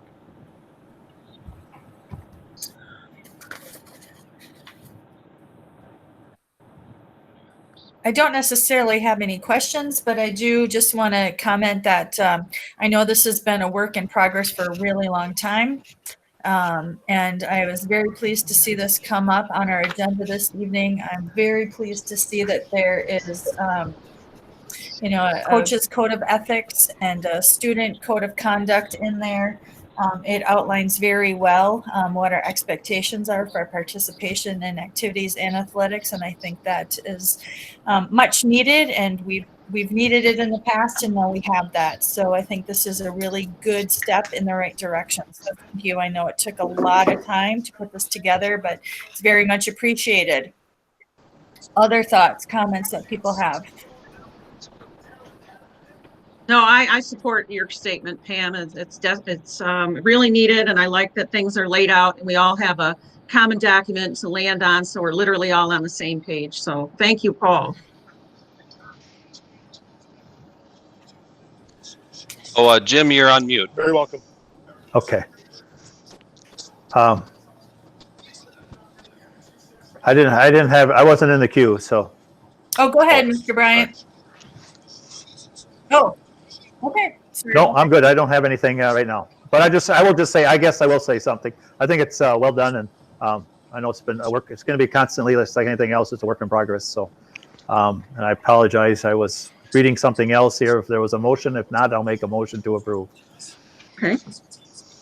Jim has made the motion to approve the activities handbook as presented. Do I have a I'll second? second. Oh, did you second? Holly has seconded. Any other discussion? All right, then we'll take a roll call vote, this time starting with Ms. Jones. Aye. Ms. Tower? Aye. Mr. Bryant? Aye. Mr. Christensen? Aye. Mr. Derricks? Aye. Ms. Fair? Aye. And chair votes aye. So the activity handbook is passed 7-0. Thank you, Paul. Drive safely. Thank you. I'll talk to you in a little bit. All righty. All right. Next is the HRA and VIBA plan presented by Jackie Paradis. Good evening. This document should look very familiar to one you approved at the last board meeting. As Ed Minnesota put it through its channels, they had a suggested language change. They felt the language from HRA to VIBA would limit them in going back to an HRA maybe later on in years to come. So the compromise was to change the language from an HRA to an HRA/VIBA. So they didn't feel that they were striking out the HRA option for years to come. So with that, I would ask that you approve the change in language in the MOUs that are attached. Go ahead, Mike, you're in the queue. I'm not a fan of acronyms, and I don't think anywhere in here it said health savings account. With the clinic, we cannot have a health savings account. Oh, I mean, IRS health reimbursement. Health reimbursement account. Was it Yep. say, well, there it is. Okay, health payment. Okay. I guess I'm confused. Never mind. Okay. I'll make a motion to approve it. It's I don't know why anybody would want to go back to a health reimbursement account after having something that's much better, but that's fine by me. So I'll make a motion to approve the HRA VIBA memorandum of understanding. I'll Jane, second Heidi Jones. Excellent. If I can just add, Pam, too, I just want to, this was all from our healthcare, stuff we had to do with LMC. So I just want to give again a thank you to Jackie and Karsten and Amy, because they put a lot of work into this, and it's been quite a work in process over the last couple of months. So I'm sure Jackie will be never want to hear the term VIBA again, but now we can have it all the time. But thank you, Jackie, and others in our HR area. So thank you. So for purposes, I've been down at the Southeast Service Co-op, and they talk about VIBAs, and that's where we're getting this one through. And I never quite understood why they didn't just have health savings accounts. So, but does a VIBA then work with the lower deductibles? Is that why it's a different beast? I think the deductibles are the same, the higher end deductibles, but it puts it into a trust that is managed by Southeast Service Co-op, whereas an HSA is usually just an account at a local bank or something Or along those lines. your own account, yeah. Right. Okay. All right, thanks. Okay, so we have a motion on the table made by Mike and seconded by Heidi to approve the attached MOU with certified bargaining groups to provide VIBAs instead of HRAs. Any other discussion? Nope. Then we will start the roll call vote with Ms. Tower. Aye. Mr. Bryant. I will abstain. Mr. Christensen, Aye. Mr. Derricks, Abstain. Ms. Baird, Aye. Ms. Jones, Aye. and chair votes aye. So that's 5 yeas and 2 abstain. All right. Moving right along, Mr. Anderson, COVID-related issues, and it sounds like we've got a number of people to present this evening. Yeah, I'll just give the background information, and then there is a list of people who'd like to discuss some issues as well. So the first page of the document kind of shows a chart showing different metrics that we've been looking at for the last couple of months. So you can see on the first row, we have county COVID rates that have been announced. So they're always announced on Thursday, but they reflect a 2-week period before the announcement. So I tried to indicate that. We also get projected county COVID rates. Well, I find out on Monday because we hold the meeting every Monday with the county officials, and they give me the projected rates. Now they aren't guesses. I mean, they're based on actual case count. The only difference between the projections and the actuals are sometimes a state will move additional cases onto the list or take them off the list. So sometimes they're off just a little bit. But these are really, really solid numbers. You can see the county positivity rates. Generally, the goal is to keep that under 5%. And then I listed some school measurements. So we have the numbers of students and staff with COVID, how many are quarantined, how many classes are learning remotely, the number of transmissions occurring at school, which is 0, the number of schools with at least 5 students in school, while infectious over the previous 2-week period. And that's a data that the state monitors and then actually identifies the different schools if they have at least 5, cases like that. So far, we haven't had any schools that have met that threshold. The closest we had was 4 in one of the schools. And then also we keep track of how many athletes are quarantined because that's a metric for determining if we want to continue our games and practices and sports and activities. So those are the different areas that we track on a regular basis. I've not been sharing those with the board or publicly, but I'm planning to keep this chart up to date if you think that if you find that to be useful, and I think you will. So the reason I bring that up is to better explain why I made the decision to temporarily go into distance learning about 10 days ago. So on that Thursday, we received information about the county COVID rate being 34.19. Now, if we just followed that metric to make decisions, we would have in-person learning for grades 7 through 12, and then hybrid learning for the younger kids. However, on that same day, we received projections that are listed on the second row showing that the projected rate would be between 55 and 60. It hadn't been announced yet, but this past Thursday, that was the projection. Turns out that the actual rate given last Thursday was 64.69, so it was actually higher than the projections. But back on November 5th, I was very confident that that projection would be above 50. And 50 is kind of the threshold where everyone is in distance learning if we just follow the state metrics that are shared each week. So anyway, I just wanted to explain that because people were looking at 34.19. Well, why is Karsten overreacting and having everyone go into distance learning? And that's because I had that projected number that I knew would be coming out this past Thursday. So the decision was made to go into distance learning starting today.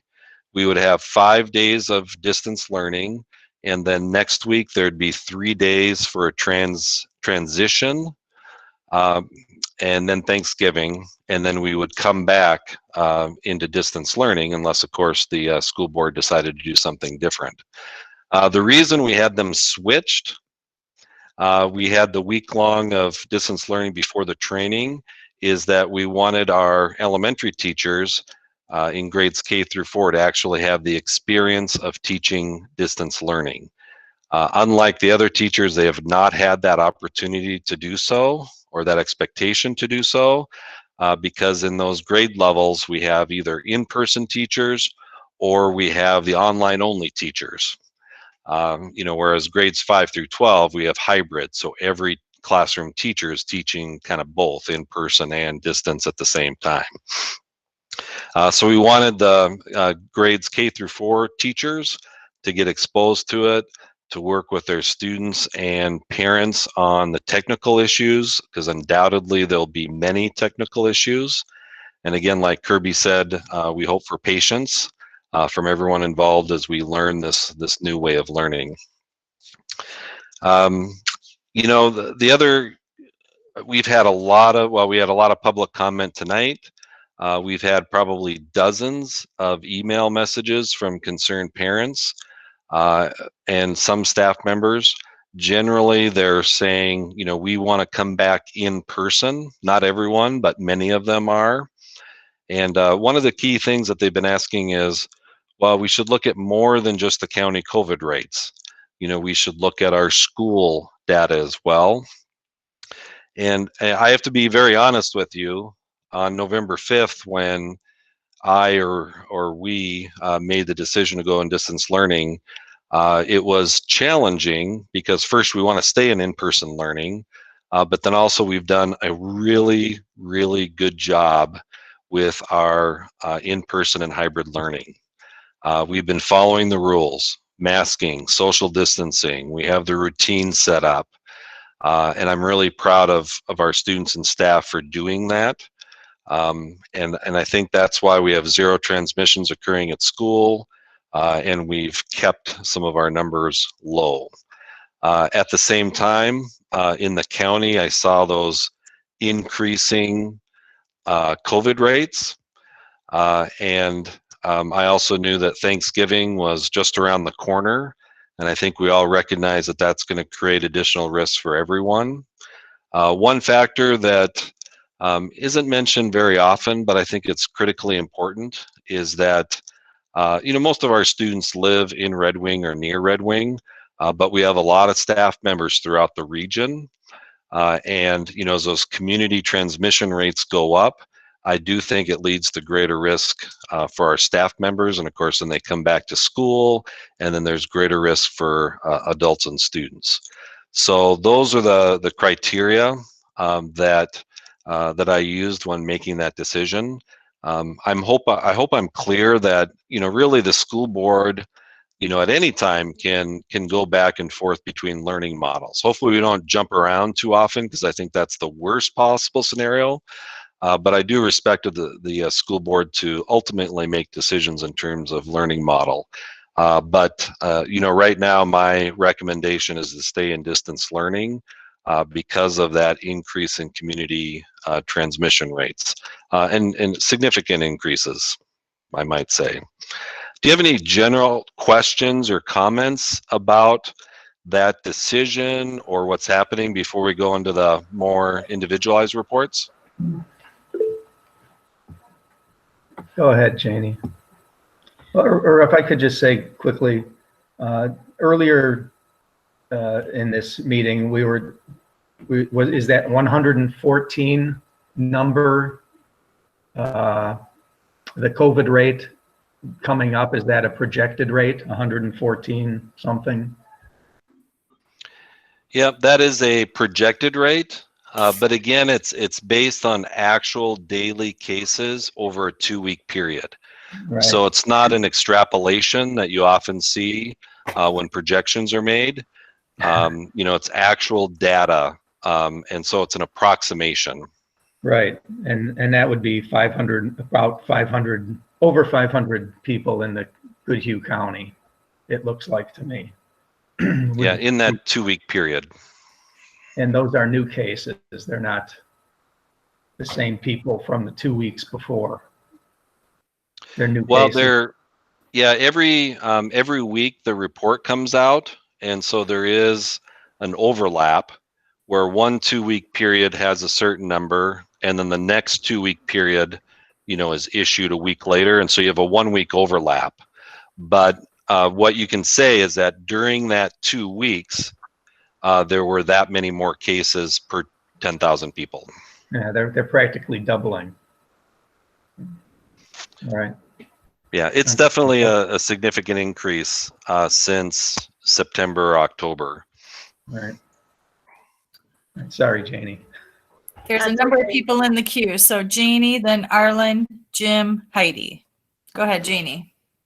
My question for you, Karsten, is just, about the differences between the other school districts in Goodhue County, specifically Goodhue School District, Lake City, and Cannon Falls. So why did we not see them jumping, to maybe a change as quickly as we did? Yeah, I'm going to look for my email if I can figure out how to get the arrow into my second screen here. Here we go.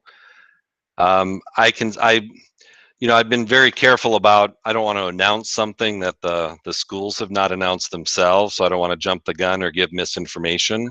But my understanding is that every school district in the county is moving towards at least some grade levels being distant. And I think most of the others are starting distance learning on November 30th. Some are ending maybe a week after Thanksgiving, whereas at least 2 of them are ending that distance learning tentatively after Christmas. So it's kind of a variety of different approaches as far as starting dates and ending dates. I think one of the districts is still keeping the pre-K through 3rd graders in for now, but they've kind of expanded how many classrooms they're using, those kinds of things. But by and large, most, if not all, school districts in the county are moving towards distance learning, just a matter of when. And maybe to answer the second part of your question, why did we choose November 16th instead of November 30th? And it's truly because of those projections that were becoming very apparent. I could see, on the flip side, I could see, people asking, well, you should have known the projections in late October, so why didn't you go to distance learning a week or 2 earlier than what I did? And I think I could see an argument on their behalf, because the projections were showing that we're going to be over 30 and then over 50. But I wanted to confirm, I wanted to make sure that that truly was the data. One thing I will fully acknowledge, it's the craziest thing relying on these county COVID rates, but they really are from weeks earlier for a 2-week period. So we were actually in school, last week when a lot of these higher rates were happening. Eventually those rates will start going down. And so it doesn't mesh up exactly with the model that we're necessarily pursuing. But I thought the message was clear that, this is a significant issue that we need to address. And even though it's community transmission more than school transmission, I thought it was really important. I'm really grateful that we started distance learning today because when I met with Joni Gorman, our licensed school nurse, earlier this morning, we added 5 or 6 staff members to the list as far as either having COVID or being quarantined for COVID. And so every time you add staff members to the list, it creates significant concerns. First for the people involved, but also the students that they may work with. All of a sudden we could be frantically looking for substitutes because our pool is still relatively small, or sending kids home overnight for 2 weeks. It's a real complicating factor.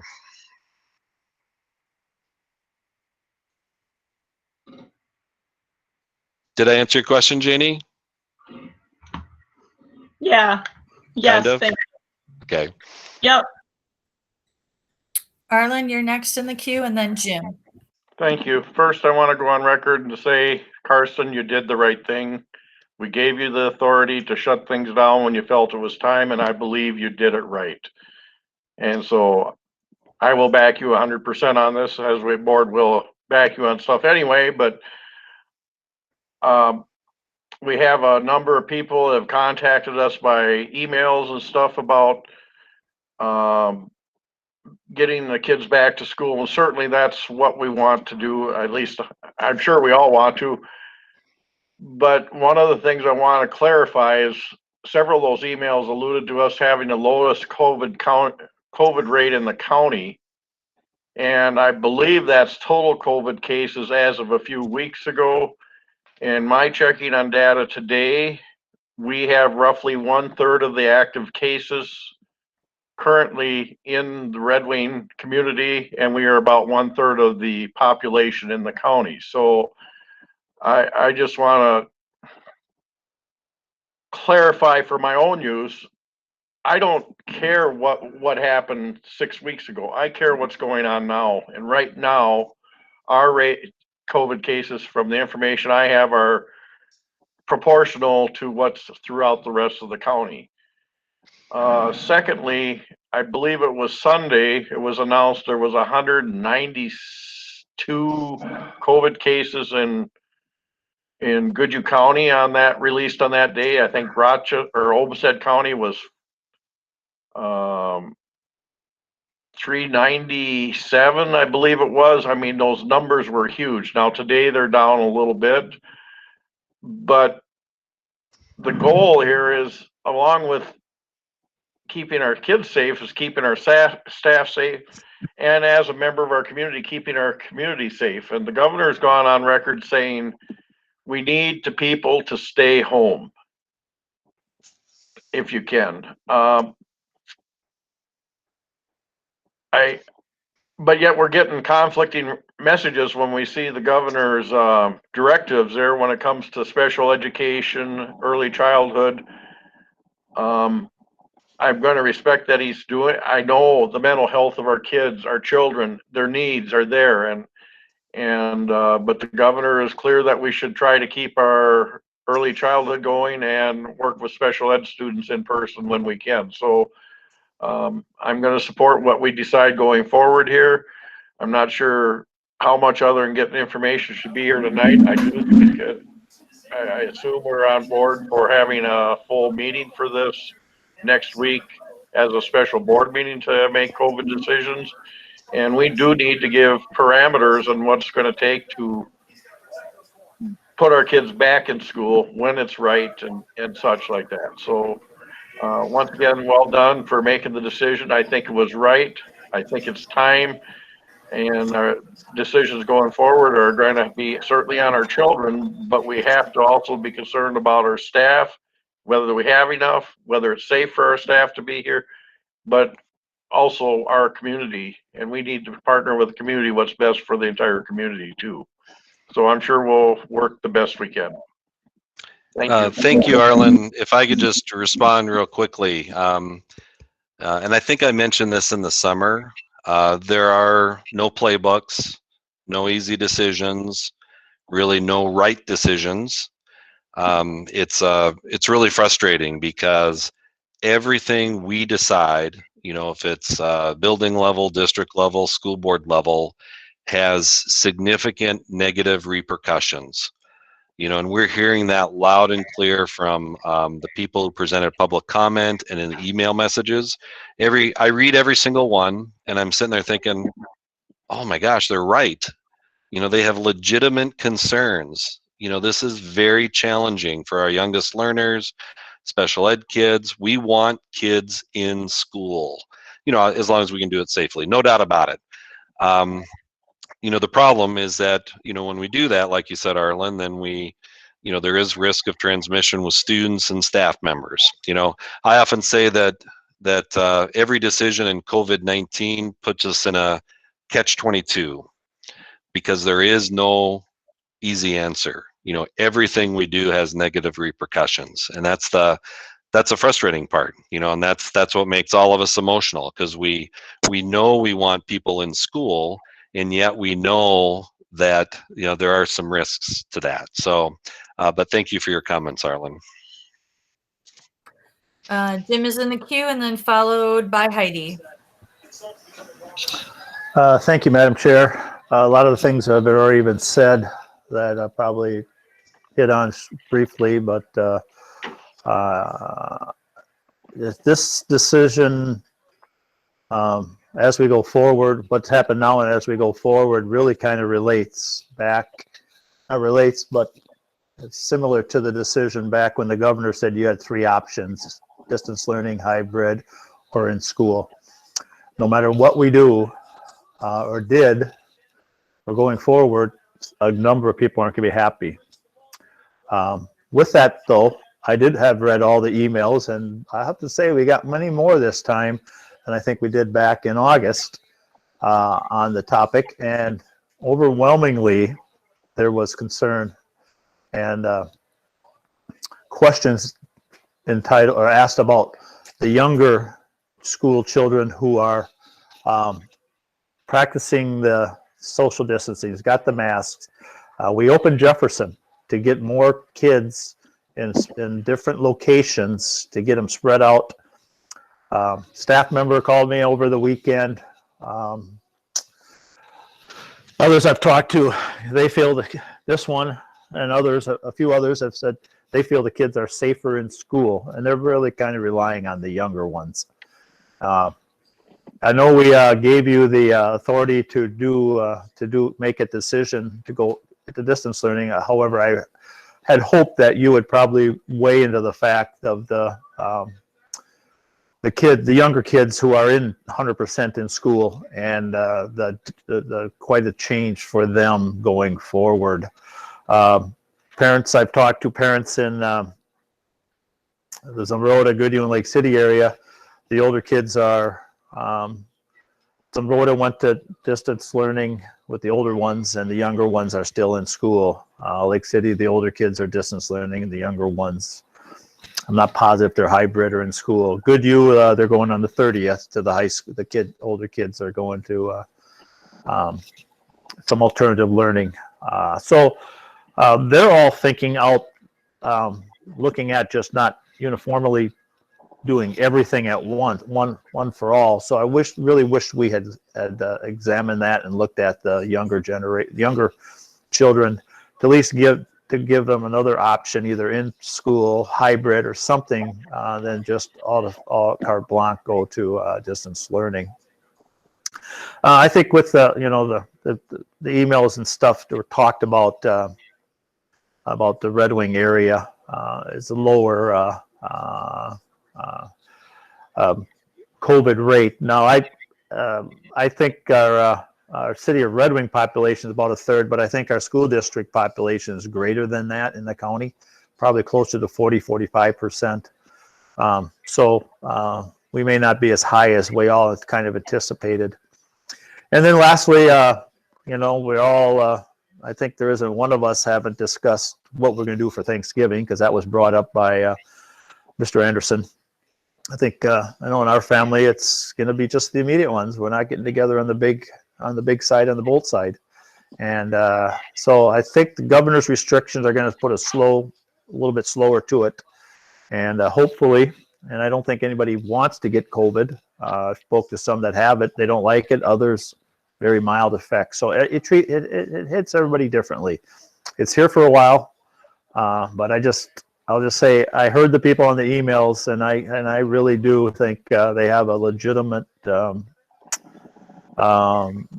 more questions and more legitimate concerns about the younger ones just suddenly going to distance learning. And I'll let others talk. I've been talking too long. I need a drink of water. If I could jump in, Jim, and respond a little bit. That the comment about possibly being safer at school, does resonate with me. That's gone through my mind, because we really have done a very good job at those things for our kids. And so I totally get that. And then also the priority on, providing learning for our youngest learners has always been a top priority for us. And like you said, that's why we kept Jefferson School, we reassigned teachers, we spread people out. We took really strong protocols so that we keep those youngest learners in. And, parents, most of the comments are related to the K-4 kids, but some, 6th grade kids, high school kids, because they're losing a lot too.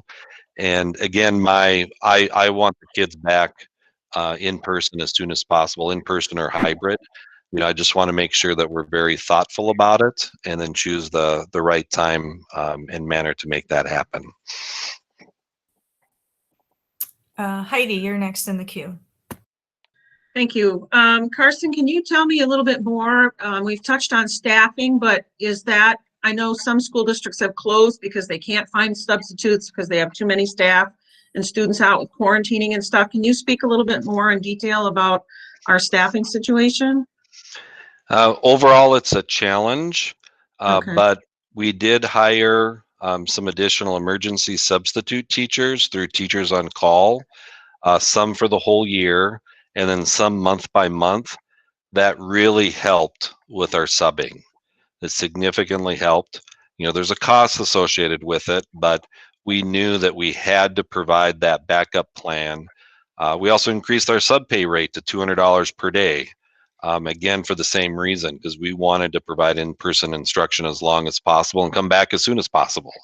So with that being said, we did have some issues in terms of finding enough substitutes a couple of weeks ago, and that's why we ended up sending 5 classrooms of 2nd grade home to learn remotely for a couple of weeks. There were a couple of positive cases in 2nd grade, but the reason we sent them all home is that we couldn't find enough substitutes for the whole system to make it work. And I know our elementary principals have found it increasingly challenging to be able to move everyone around to the right spot. They've done a good job with it. We've had counselors sitting in for general ed teachers. I'm sure the principals have in some cases. I was on call one morning because I was going to go to Jefferson to cover a class. So we're all pitching in. I didn't do it. I didn't have to do it because I found another sub. We're all pitching in to make it happen. But, we knew that things were going to be getting worse. And, and I know that would impact staff members and that would make it very challenging for us. All right. My second comment is about sports. I know one outer metro ring decided to continue sports but not do competitions, because that's been out there about why are you mixing your population, or their population is coming here and our numbers are bad or their numbers are worse or whatever. So I'm wondering what your parameters are on assessing that kind of student movement and possible contribution to spread.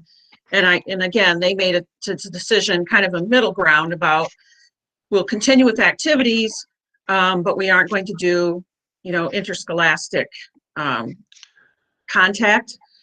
So I just wonder what those parameters are going to look like. Yeah, and maybe that's coming up. Yeah, that'll come up. We have a couple of, short presentations. By the way, right. I told each director, let's do it 2 to 3 minutes, and then some time for questions. Paul will be joining us to talk about that. Okay. And, at the end of every MSBA board meeting, we go around the room and share kind of what's going on in your particular district or your region. And we did that last Monday morning, and we did it for a long time because people needed to talk about how tough it is to be a superintendent, a staffer, and a board member, and families at this time. And a lot of the districts are staying in distance learning, moving immediately to distance learning, same timetable we are, or they're implementing by Thanksgiving. And so most of them are like that, except for maybe the extreme northern folks and extreme western folks at this point. So it was really tough. And I know one of the board members from the metro area said, and some of us had some emotion too. And she said, I didn't get into this work as a school board member to harm students or families. you know, we're doing the best we can with the information we have today. And none of it is certain. If you read that Star Trib article about, well, we don't know exactly what it's going to look like, you know, if we can move back and what that timetable will be. So I just wanted to echo my fellow board members about, we know this decision is tough and it impacts people pretty drastically, but I don't know what else. I think we've made the right move. I don't know what else we could do given the data and the numbers and that almost exponential rise in numbers. So thank you for making some tough decisions. That's it. Yeah. Thanks, Heidi. Holly, you're in the queue. Karsten, did we lower the sub pay by $70? No, we increased the sub pay, the emergency sub pay through, I believe, at least November. And I haven't connected with Amy about December yet. You know, we won't need as many subs in December, but we still need a strong group of subs who can step into remote learning, and that is not an easy thing. So yeah, I'll have to touch base with Amy to see what's happening in December, but we had $200 per day rates at least through November. So it's So all I'll the way, check with Amy. yeah, check to make sure it's all the way through November, because I got a couple calls like, why did they lower the sub pay $70? And I'm like, I didn't think they were going to do that, so I thought I'd double check. Yeah, I'll follow up on that. Okay, thank you. And secondly, you know, we sit up here and we make this really tough decision collectively, but when we are thinking about what goes on in our community, it's not lost on many of us that people are out all the time right now without their masks on, having parties. Kids are sitting next to each other in big, large groups. So, you know, saying keep the schools open, and we're saying to the community, we need your support. We need people to stay home. We need people to wear their masks. It's kind of a slap in the face. Like, we want to do what's best for kids, but at the same time, why are we seeing all of this out and about with pictures and with, you know, kids posting, I did this or we did this, and there's no masks.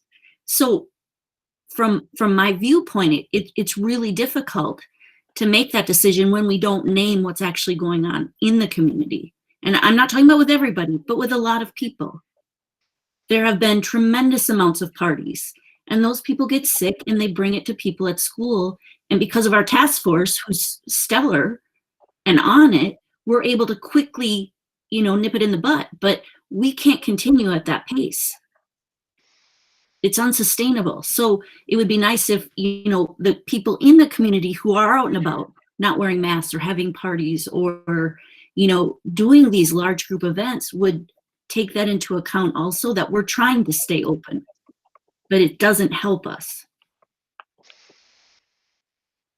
That's all I want to say. And yeah, and obviously, you know, the school and community, you know, we're all on the same team here. So somehow we need to implement those safety precautions wherever we are. First, it's good for the health of those people, but it also impacts local businesses, parents, the school, everyone. And some of the stories I've heard, you know, they don't surprise me, but they still hit close to home. You know, when you have two people working, they can't be there with their first grade and third grade kids doing distance learning. They don't have, very few people have enough money just to have those two kids go to childcare at the school. I mean, it's a very tough situation. So like you said, Holly, whatever anyone can do, you know, we want to keep pushing it and make sure that we have all of the safety precautions throughout the community. Yeah, because it's heartbreaking all around. None of it's good. Jamie. And thank you. I have a feeling we're going to get into some decision making coming quick. So I didn't realize we're going to kind of go into comments about the situation in general before I ask my questions at the beginning. But, you know, just some quick comments, like, you know, because I want to represent some of the people that spoke tonight and the emails we got, because I feel very strongly on this, and I know you guys do, and I know we have differences.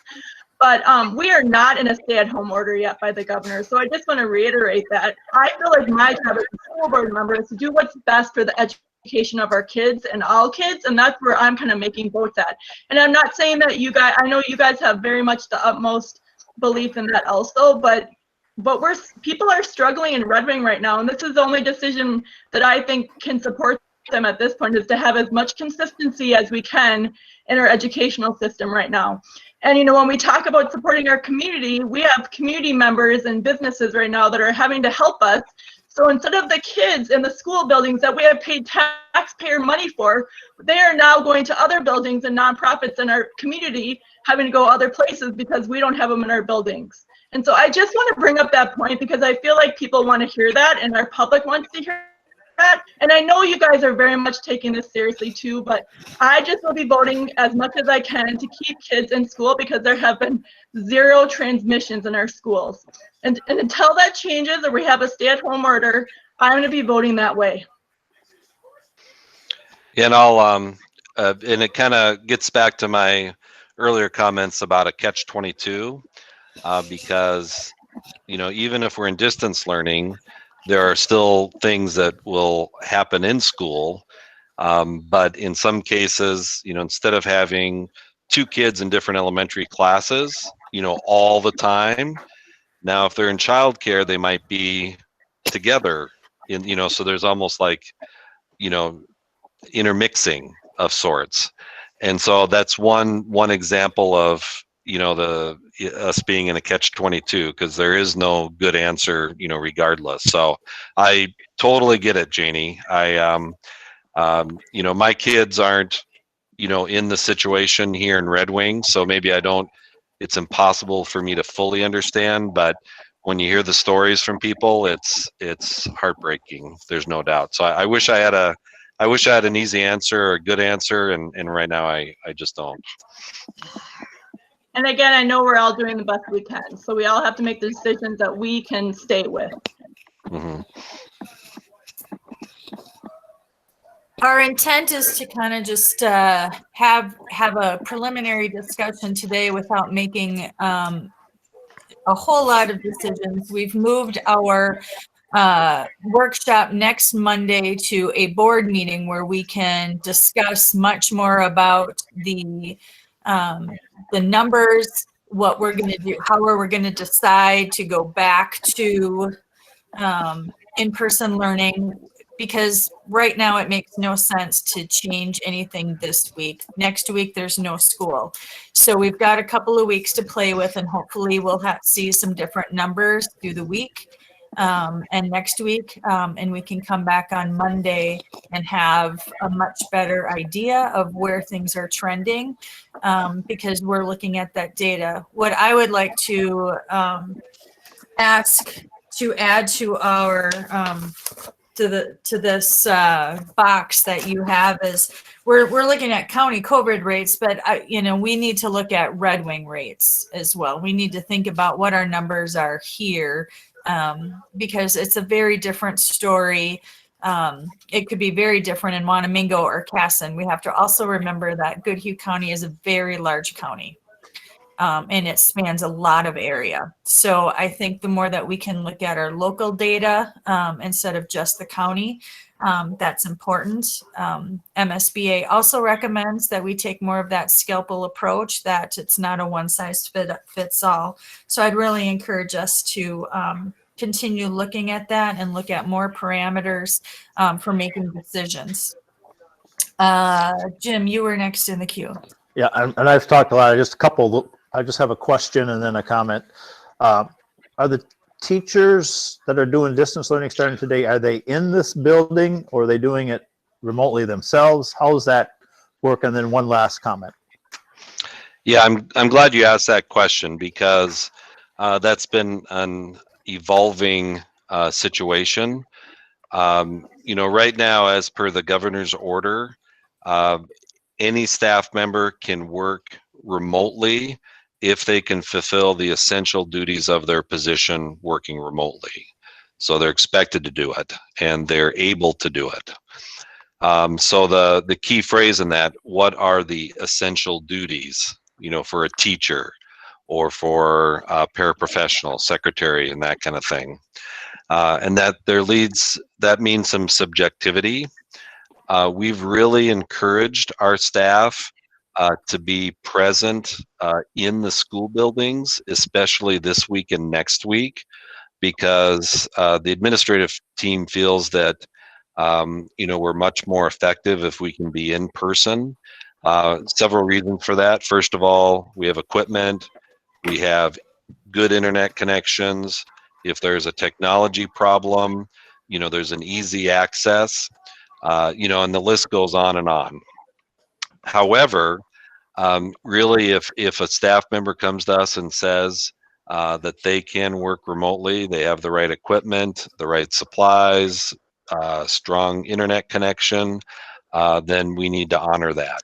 So again, we're trying to encourage people to be here the next 2 weeks, but we still need to fulfill that particular governor's order. I walked around the high school a little bit today, but it was hard for me to gauge about how many staff members were here and how many were working remotely. I guess so is that most staff members were present today.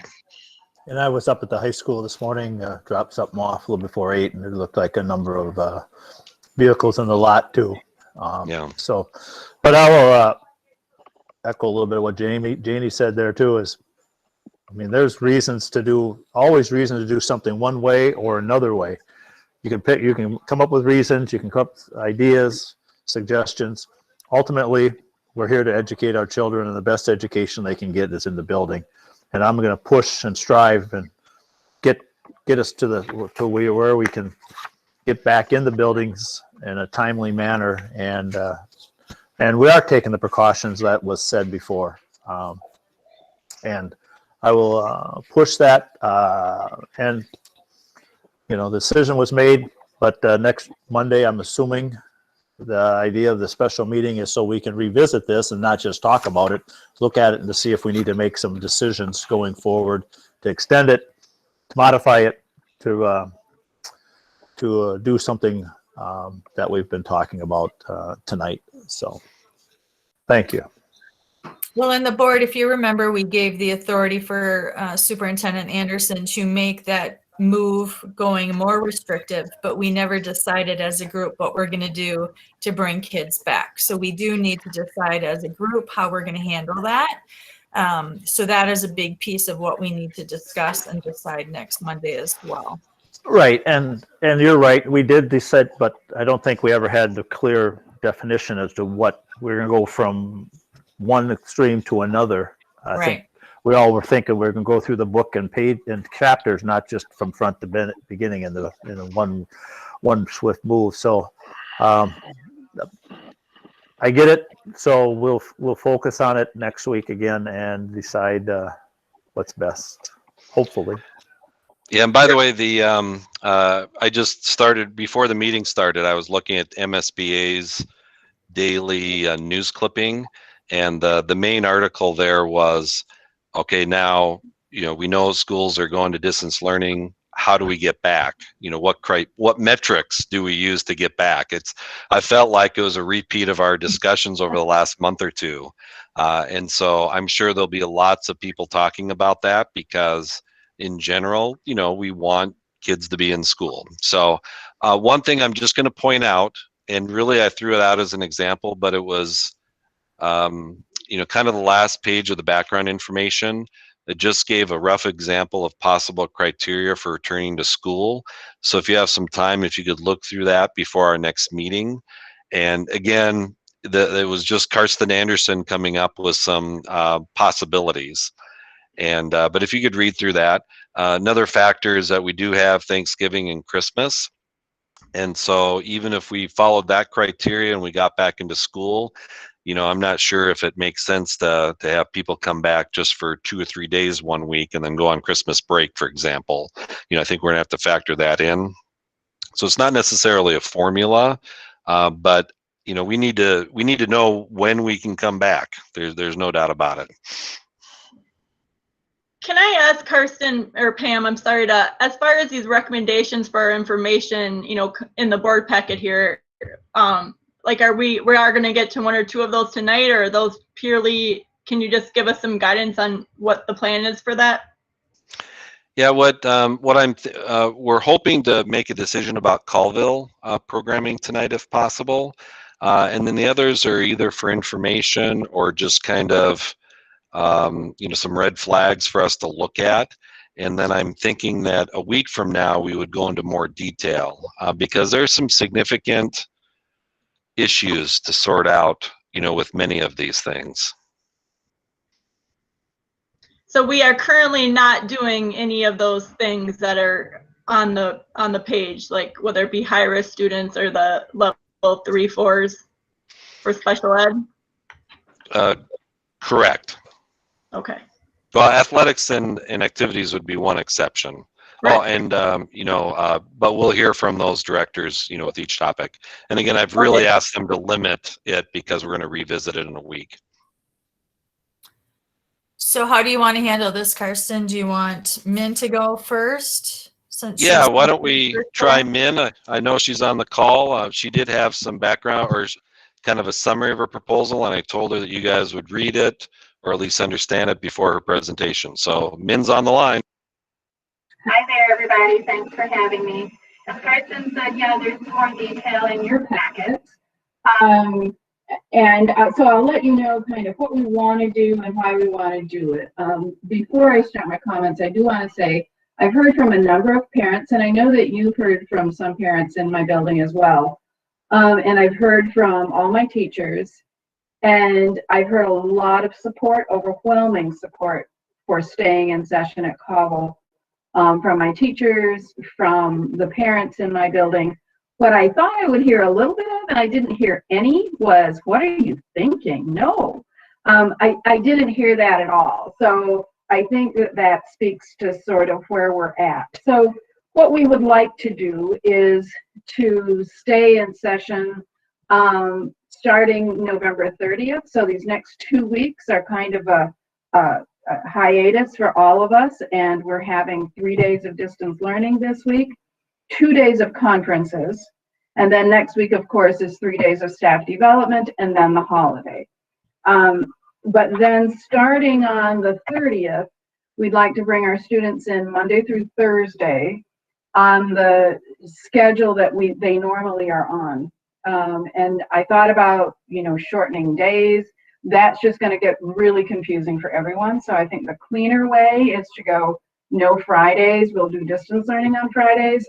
And that will give our custodial staff the opportunity for deep cleaning. That will give some of our paras. We clean toys until we're ready to lose our minds at Cobble. And it's really important. It's all, really important in terms of keeping everybody safe. So again, the teachers have been super supportive. The reasons we would like to do this is that the governor's most recent executive order allows keeping early childhood in session even when K-12 goes to distance. So that's kind of what we're standing on. Many districts are doing that. If Cobble was to go to distance learning, for example, when we did that in March, all of my paraprofessionals and my Cobble Kids teachers would get reassigned to Kids Junction. So they would be working directly with students, but our building would be closed, and the students that they normally work with would not be receiving all their good skills and all the services that they're normally used to receiving at that time. So in my mind, it just makes sense. Let's keep our building open and keep those people working with the children that they're assigned to in that building. There's, another really important reason to look at this is that consistency for young kids is everything. And young kids love their teachers. We can all think of beloved teachers that we had in the course of our school career, but young children with all their heart and soul love their teachers, and it's really hard for them to not see them. It's really difficult. There's also a significant financial impact if we are to close the preschool. It's a tuition-based program because Minnesota does not support early childhood with state dollars. Don't get me started on that soapbox because that would take longer than 3 minutes.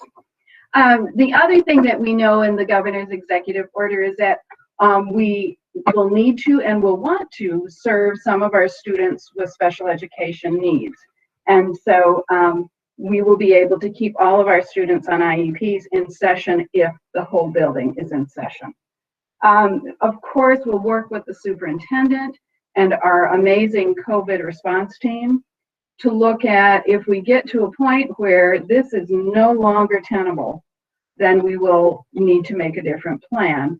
And of course, if the district goes back to full in-person learning, then Caldwell would resume their previous schedule. And with that, I will entertain questions. Thanks for listening. Go ahead, Arlen. Yeah, thank you, ma'am. I just got two questions. You alluded to one a little bit on if things would change. You maybe would be a method to go back and not have kids in school. I guess I'm curious, what would be the criteria that we need to have in place that we can shut things down if we need to do it in a hurry, is the first question. And my second one is, have you surveyed your entire staff to see if they are on board with coming to work right now at Caldwell? Or I don't know if you've asked that question or not. I guess I'm just curious if everybody's on board with it. I don't know how else to ask it.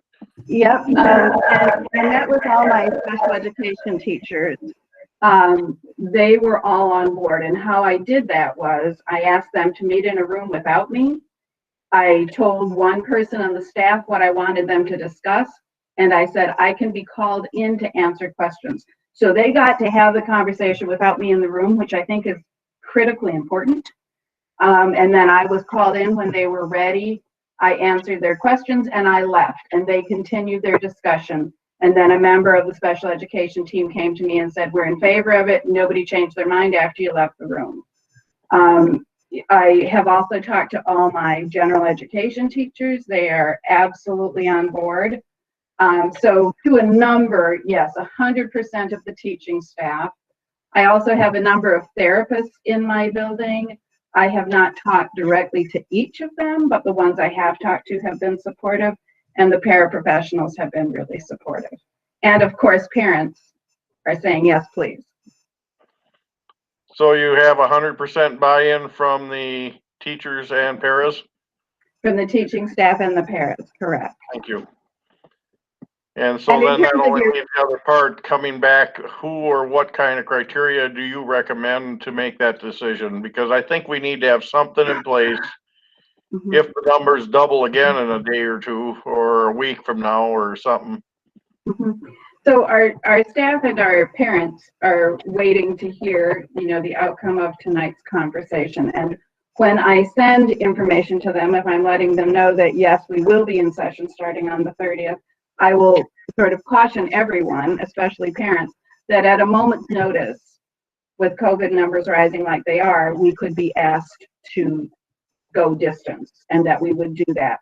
Arlen, I don't have a specific number or criteria in mind, but what I will say is I believe that I will know it when I see it, and it will not be only up to me. It will be in conversation with the COVID response team and with Karsten. The COVID response team has weighed in on this and said that they are supportive of the plan as well. So I think it's just continuing to watch those numbers, continuing to watch, symptoms. We send children home quickly with any kind of symptoms, and just continuing to have that open dialogue and be ready to pivot at a moment's notice.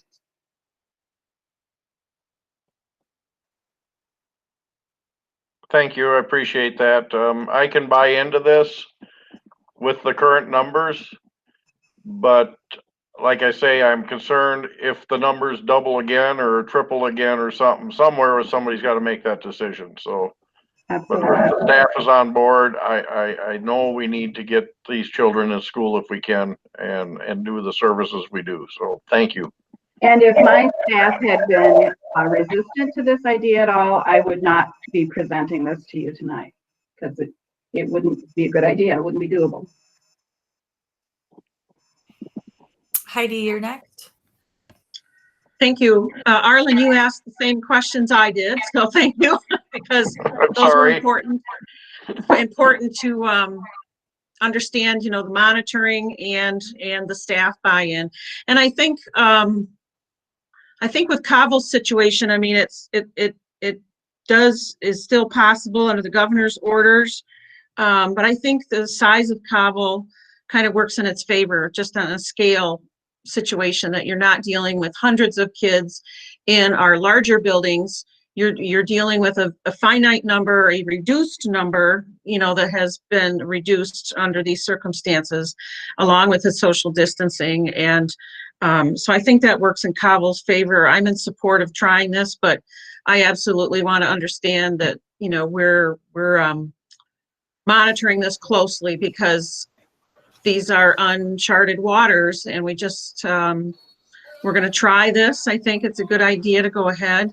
So I thank the staff and Min for kind of looking at this with some fresh angles and saying, how can we do this and keep within our mandate and our guidelines. So I appreciate the effort. So I have no questions. I just wanted to weigh in about how I think Cobble has some advantages here that the other buildings don't, just on a scale. So thank you. Thank you, Heidi. Mr. Bryant? Thank you, Madam Chair. Am I on? Yep. By golly, I am. Min, good evening. Thank you very much for a nice presentation, well thought out. I printed it off, was reading it, thinking, wow, this is quite a bit of done. And you even alluded to more as the questions kind of precipitated the buy-in and that. I think it's well thought out, like I said, and the governor has issued the executive order, and we kind of follow the executive orders that he's been doing around the state, the way we should be anyway. But anyway, with that, I'll make a motion to approve the plan to go forward that you have submitted this evening. I'll second it. Motion made by Jim, seconded by Holly. Any other further discussion? All right, we'll take a roll call vote, starting with you, Mr. Bryant. Aye. Mr. Christensen. I appreciated Min's details, and I think that I agree with Heidi, and that it's a good plan. I suppose I should have said this before we started voting. So, but I'll vote for this. I don't think anybody knows exactly when anybody is going to go in or out of any of these situations, and so it's worth giving it a shot, and it seems to be the safest place to begin, at least. Thanks. Mr. Derricks. Aye. Ms. Fair. Aye. Ms. Jones. Aye. Ms. Tower. Aye. And chair votes aye. So that passes 7-0. Happy to see those little folks back in Cobble. Thank you. Thank you for your time. Next up is Sherry Johnson and/or Sonia Smith, who can talk about our obligations to serve special education kids. Hopefully she was able to attend the meeting. I've seen several people. Oh, there she is. I'm not seeing Sonia jump on, but if she is present, she certainly can join me. In the governor's order, we have been asked to provide in-person services for our students with the most intensive special education needs. And so we are currently working through a system. We have a flow chart that staff are using to determine which students and determine what that service looks like under this model. For instance, they may stay in their same hybrid service delivery while the district is in distance learning. That might work for one student. So they will be coming into the building or buildings a certain number of days. Each team is looking at the students individually to determine that. This service will start on November 30th. So we are not starting that this week because, of course, we have some due process to get through. We have communication with parents, and we want to make sure we have a solid plan in place for everyone in the district. We also have to consider food service. Brent will be delivering food for us. We have to coordinate with transportation. They have to get through their seniority list to determine who's driving. So there's a lot of different parameters and variables to look at as we move forward with this. One of your first questions is, who do we determine is a student with the most intensive special education needs? They would predominantly be our students in federal settings 3 and 4. That would be a student that's receiving special education services for more than 60% of their school day. So that's the first cohort that we would be looking at. There may be students in setting 1 or 2 that have special circumstances that require us to consider bringing them in for in-person services rather than distance learning. So I will say that there will be a few exceptions to that. We have identified paraprofessionals to help us with that support as well. Most of these students would be coming in their normal day. They would not be going down to the general education classroom for that service. They would actually go into a nearby room with a paraprofessional and log on, just like the other students are, to that course. We actually see this as a positive in case we get to a point of widespread transmission of COVID, that we have to have all students in distance learning. We're going to be working with them to make sure that they're independent, and we increase that independence so that they're more successful if we need to do that. And I see Sonia has jumped on. What would you like to add? I think a way to make sure that we get the questions, that way we understand where there are concerns or where there needs to be clarity. So why don't we actually open it up to questions then?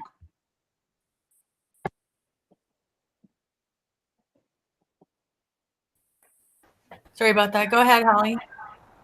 Thank you, Pam.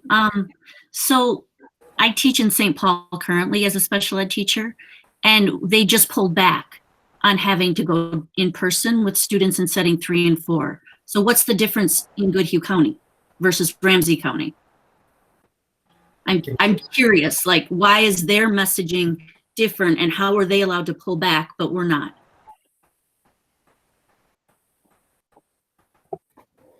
I don't know that I have an answer for that, but I can give Marcy a call later on. Marcy Dowd is the director in St. Paul, and I can certainly give her a call and see if I can locate that answer. But I can tell you the directors that I've spoken to across the state are moving ahead just as we are.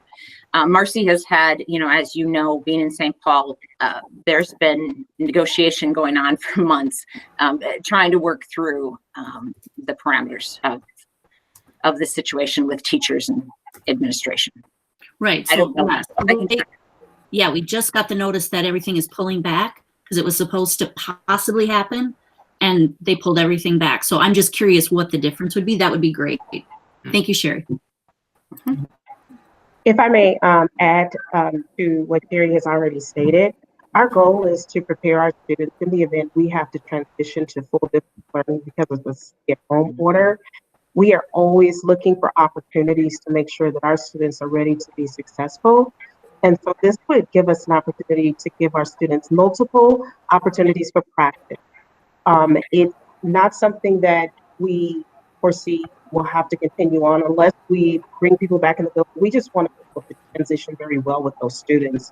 I have tasked the teachers quite a bit. We have worked together as a united force. We want to make sure that we are on the same page with servicing our families. We also want to send the message to our families that we are working hard to make sure those students who seem to struggle the most during what we are referring to as crisis learning, that we are ready and willing to get them prepared for what could potentially be the inevitable. And Holly, this is just an opportunity to make that happen. Many of our teachers also who are servicing those students who are in those federal settings of 3 or higher, they want this. They are just equally concerned about safety, and they are also concerned about mental health issues that have been brought up. So they are preparing to support those kids for as long as we possibly can, so that we can better equip them to be able to be effective in distance learning on their own. Our goal is to make sure that our students are self-sufficient, and we will work as hard as we can to get them as close as we can to being just that, so that, again, if we're pushed into distance learning, we are very much ready and our kids are prepared. Okay, I do really appreciate that, because I don't question whether or not any teacher wants, what's best for kids, nor this board. I just was curious as to the statement that we have to versus do we have to?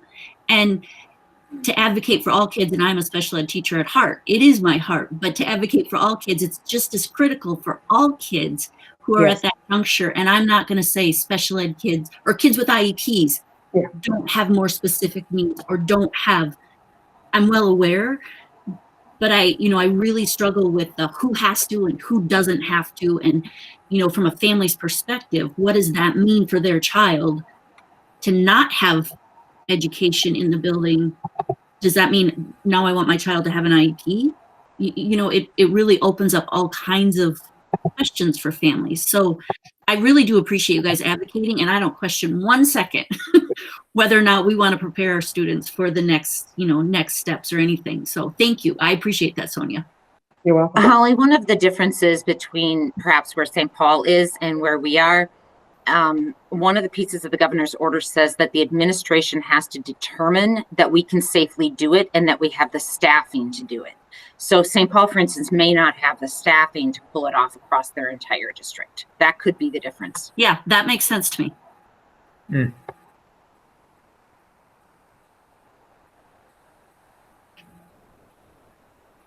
Go ahead, Mike. Yeah, I think it's got to be it's an incredibly difficult time to be in education right now, and to be dealing with the special ed kids. I mean, I have a lot of questions, but they're not that important because you have to answer them, Sherry and Sonia, and I can't imagine that I have a question that you haven't thought of. But for the public's sake, maybe if it's not going to be all of our special education students, do you have any idea, ballpark, how many, for what percentage of our students might be doing this?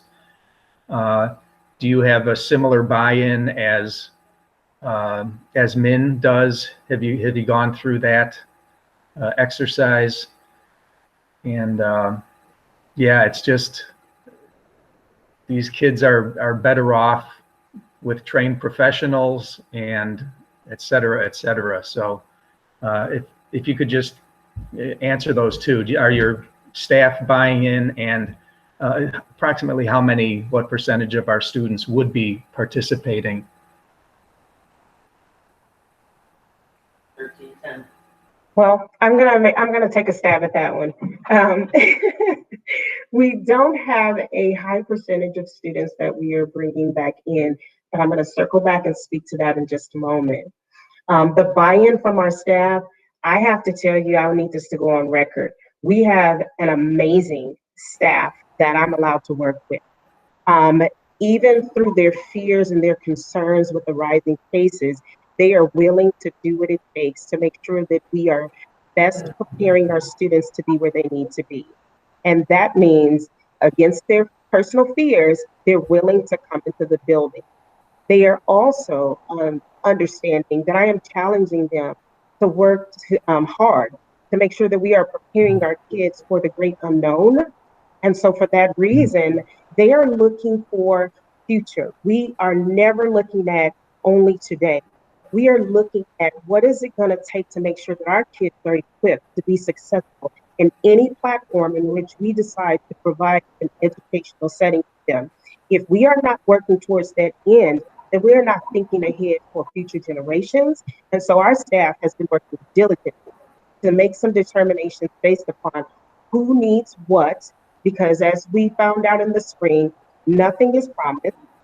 Things are very much up in the air, inevitable, and we can only be as prepared as we try to be prepared. We don't have all the answers, but what we are looking for is what's before us today. How do we move forward based upon what we faced through the past? And so we are trying to learn and grow from that. So it's an amazing staff that has taken on this task of, we're going to do what we have to do.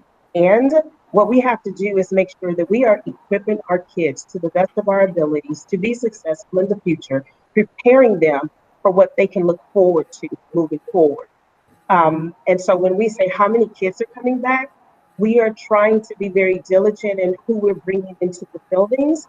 And so those numbers are still not quite done being computed, but it is a very small percentage that's coming back. And we are also looking at our students who have struggled the most with maintaining access to what we have. And we're working towards how do we meet their needs in a distance learning setting, and how do we best, even if we have to bring them back to high temporarily. So we're trying to figure those out. It's not quite clear cut yet, but Yeah. we're getting close. We're getting close. Yeah, thanks. It's Red Wing has amazing resilience in their staffing, and it's one of the best things about Red Wing. So, yeah, thanks, Sonia. I think we have a lot more resilience than we recognize at times, and I think it should go on record, knowing that I'm kind of hard on some of the staff, and I think I'm starting to think they like it, which is scary. But holding them accountable and setting that bar up high and them meeting those standards has been more than amazing. I mean, I've been privileged to watch people grow right before me and exceed their own expectations, and they're doing it in the name of supporting kids. That goes without saying. That is huge. And so I'd be remiss not to lift up the staff that has lifted me up as a director, because their success has definitely been mine. Yeah, thanks, Sonia. Thanks, Sonia. Heidi. This will be quick. I just appreciate the information coming forward, and I'd like to hear more next week about, so I'm requesting, what are we doing for the students that aren't at the setting 3s and 4s that you're reevaluating? But what are you doing for the other kids if we're moving into the distance learning environment again? How do you support those needs within the school day or outside of the school? I mean, what does that look like for those kids? So just putting in a request for next week. Thank you. Any other questions for Sherry or Sonia? All right, thanks, ladies. Who is next in update? I'll jump in here about some of the other high-risk students. I think we should probably discuss this particular issue a week from now, but I'll give you a glimpse of some of the requests that are coming through. First, we have a request to serve our kids who qualify for English Learner Services, or EL, and they are the kids who who qualify for special services because of their low English skills. Most of them are Hispanic, not necessarily, but most of them are. And so typically they're here without language skills. Their parents don't have language skills, and so it's a significant barrier to even have a chance at access to education versus distance learning. In particular, we have some newcomers who are literally here within the last few weeks. And so there'll be a request to consider that. And then finally, and then another request will come from the high school, and that has to do with providing services for high school students who had at least 2 failing grades from first quarter. So that would be failing at least half of their classes first quarter. The governor's order does talk about providing services to at-risk kids, and so this might qualify. Like so many other things, here we are going to distance learning, and then all of a sudden we're talking about bringing back kids. And so, I mean, there's some pretty delicate discussions we're going to have because we all want to serve all the kids, and then who qualifies for the in-person learning. That's going to be some big decisions coming up. So, but we'll talk about those more a week from now. Janie. Yep, no, I just wanted to, Carson, if you can share some of that information I had emailed you maybe at next week's. But, you know, again, I think this just, if it's not in the government mandate, do we open ourselves up to any kind of legal ramifications with all these subgroup categories where we're trying to make exceptions now for kids to go to school is kind of one of my main questions that I had sent Karsten. And then I had asked him too, if he can tell us, you know, the high school is a very different situation. We have a lot of different classes that have a low number of students in them in the hybrid model. So I'd ask Carson if you can just share some of those answers to those questions, or maybe if other board members have it after this meeting, you know, at next week's meeting. But, you know, a lot of this is, you know, what are we telling our students, other students and parents, you know, when we're kind of looking at these other subgroups? I just would really encourage some of us to, you know, think about that as we go forward. And I know you are, but wow, this is a lot of exceptions. Yeah, and you asked some good questions earlier. I think I have all the responses, but I thought that I would, you know, share the responses with everyone at the same time, and I ran out of time before the board meeting. So no, I understand. Thank you. Yeah, but I'll definitely include that information either in an email and or with a board packet. That sounds great. Anything, do we want to talk about athletics and activities this evening? Yeah, I think this is a very timely issue that we need to present. And then, you know, we also have Don here just to briefly talk about childcare. But Paul, I know you've been kind of cutting in and out of the meeting here as you're probably driving. But if you're on the call, could you talk about the latest information with athletics and activities? There he is. Yeah. Okay. So I made it home. So I'm off my phone onto my computer here. So first of all, before I start, and I'll be quick here and brief because it's been a long meeting and there's other people to go. I just want to say as a community member and as a parent, I really appreciate the tone and the professionalism of the meetings the last number of weeks. It's tough times and tough decisions are to be made and professional and thought-worthy discussions are being had. So I thank you for that as a parent and a community member as well. So I'm just going to briefly go through this document and then talk about a recommendation. This document has been revised a number of times. The latest one was this morning. And some of you may be hearing some rumors that Governor Walz may step in with youth activities as well as high school league activities. I heard that rumor here late this morning. So this could all change come our meeting next Monday, but we have been extremely fortunate. I've knocked on wood a lot over the last number of days, as I've said that, with our activities and our athletics, with our coaches and our athletes and our activity members abiding by the COVID protocols. We have yet to have a team that has been quarantined to this point. We've lost matches, we've lost games, we've lost competitions because other communities, unfortunately, have had teams quarantined. We have an outstanding COVID response team. Our coaches are taking these protocols seriously, and I know our athletes and our activity members, when they're in the building and when they're involved in our activities, they're taking these protocols seriously. I can't speak to when they leave our walls, when they leave our fields and practice areas. But just a credit to our staff and our students for abiding by these. So as of, I'm not going to read them verbatim, but we're looking at those given numbers. November 5th and the 12th, respectively, we had less than 5 athletes in quarantine. We were able to get on those given cases right away, get them removed from our teams, most importantly from our schools, and get them into quarantine. And as has been mentioned a couple different times here this evening, we have not had any transmissions in school, nor have we had any transmissions between coaches and athletes or activity members and advisors throughout Red Wing activities.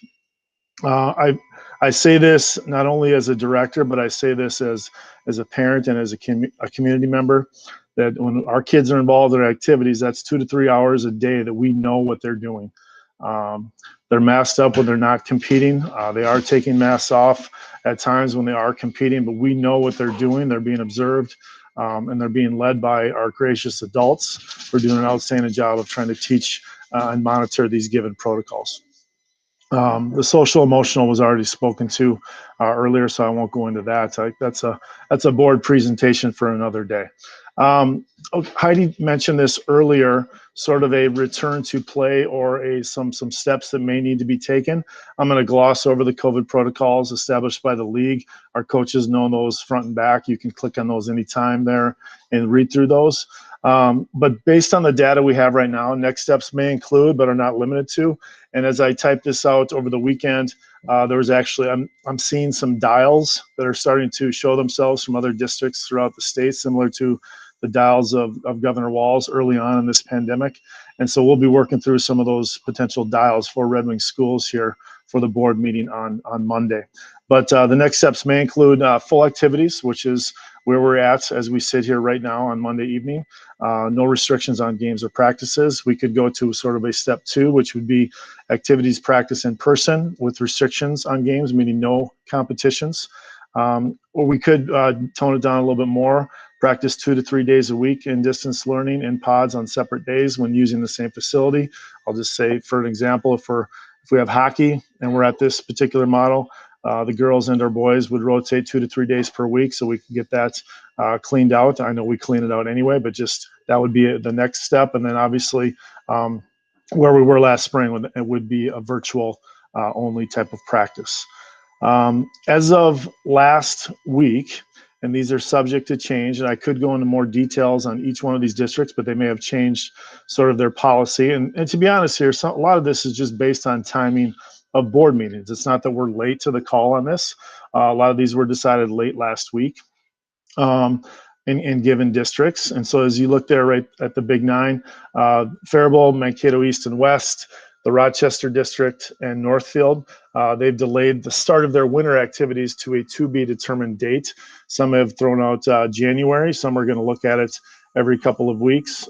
They are allowing their football teams to finish tomorrow night, and some are allowing their volleyball teams to finish their respective seasons through the end of this week and possibly next. Winona, Austin, Owatonna, and Albert Lee, they're delaying the start, but they're going to revisit here in a couple weeks. You've heard the term scalpel used a lot by Mr. Anderson. You've heard it used by Governor Walz and the Department of Health, and I think you're seeing that there. And then as we sit right now, certainly it's not that we haven't made a decision. We are monitoring this on a daily basis, hourly basis at times. But as it sits in Red Wing right now, we have not made a decision on this. So I'll just go to what I consider to be the recommendation at this time. And I'll just throw in that note there as well, that we're a proud member of this conference. We're a proud member of Goodhue County.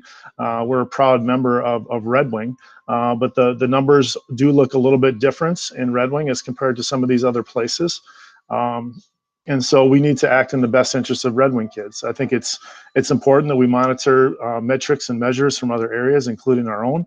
But as it sits right now, the recommendation as we sit here on Monday is that we'd like to allow our football team to finish their postseason game, which will be tomorrow night. We'd like to allow our volleyball team to continue their season. We just had 2 levels lost last night, not in Red Wing, but we will not be playing 9th grader B squad in our competition tomorrow night because the other teams are having some COVID issues. And then we all know we have a board meeting here next Monday, but my recommendation tonight would be allow those activities to begin practice just so we can get kids registered and in the face of their coach Monday afternoon, and we can review and that decision as a board, and we might have a different recommendation as an administrative team and a COVID response team come Monday the 23rd. We're evaluating this daily, and it's been really enlightening on my part and my end to talk to our health and safety people, to talk to our district administrative team, and talk to our coaches and kids, realize the importance of these activities, but we want to do it in a safe and enjoyable manner. So with that, I will open it up for any questions or comments.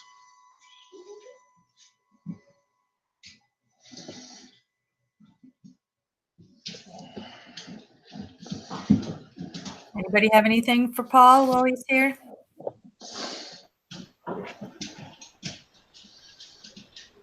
Sounds like perhaps without any comments, we're kind of in agreement that we'll just wait in a holding pattern until next Monday and see what the next week brings. I'm seeing nods. Yes. Yeah. Should we wait for a week?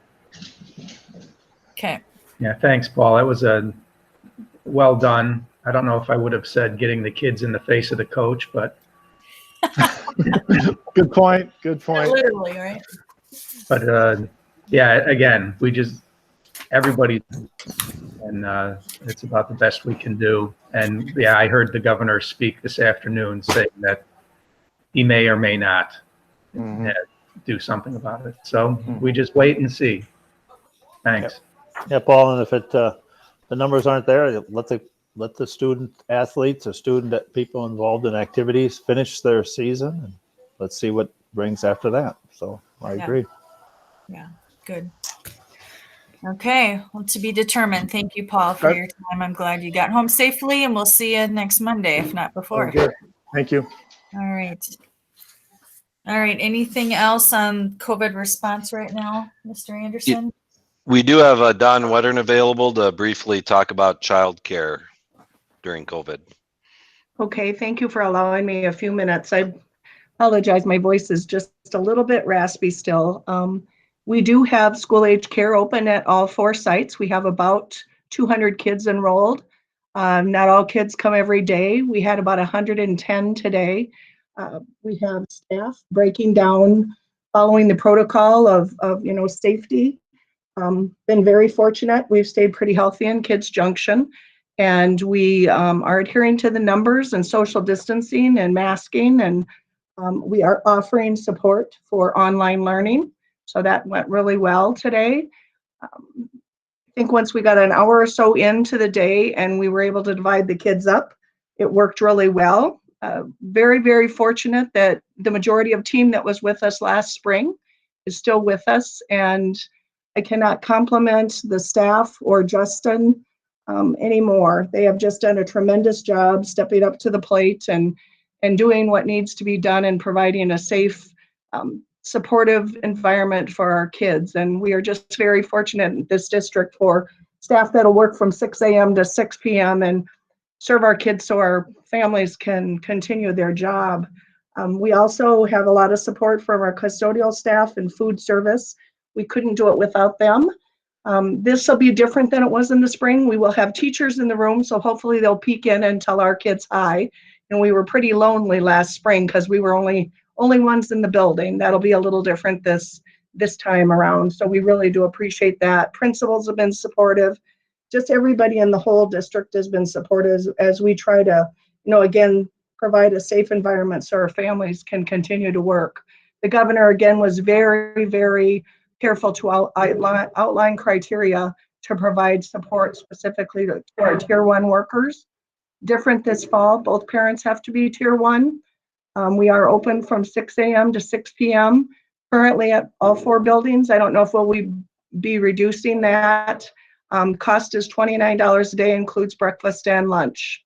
And then if they're there late, it'll also include a snack plus distance learning support. So that's just a quick update. And I really appreciate the board's support and knowing this is a directive from the governor. So I just hope we can stay healthy and, keep providing the service. Heidi?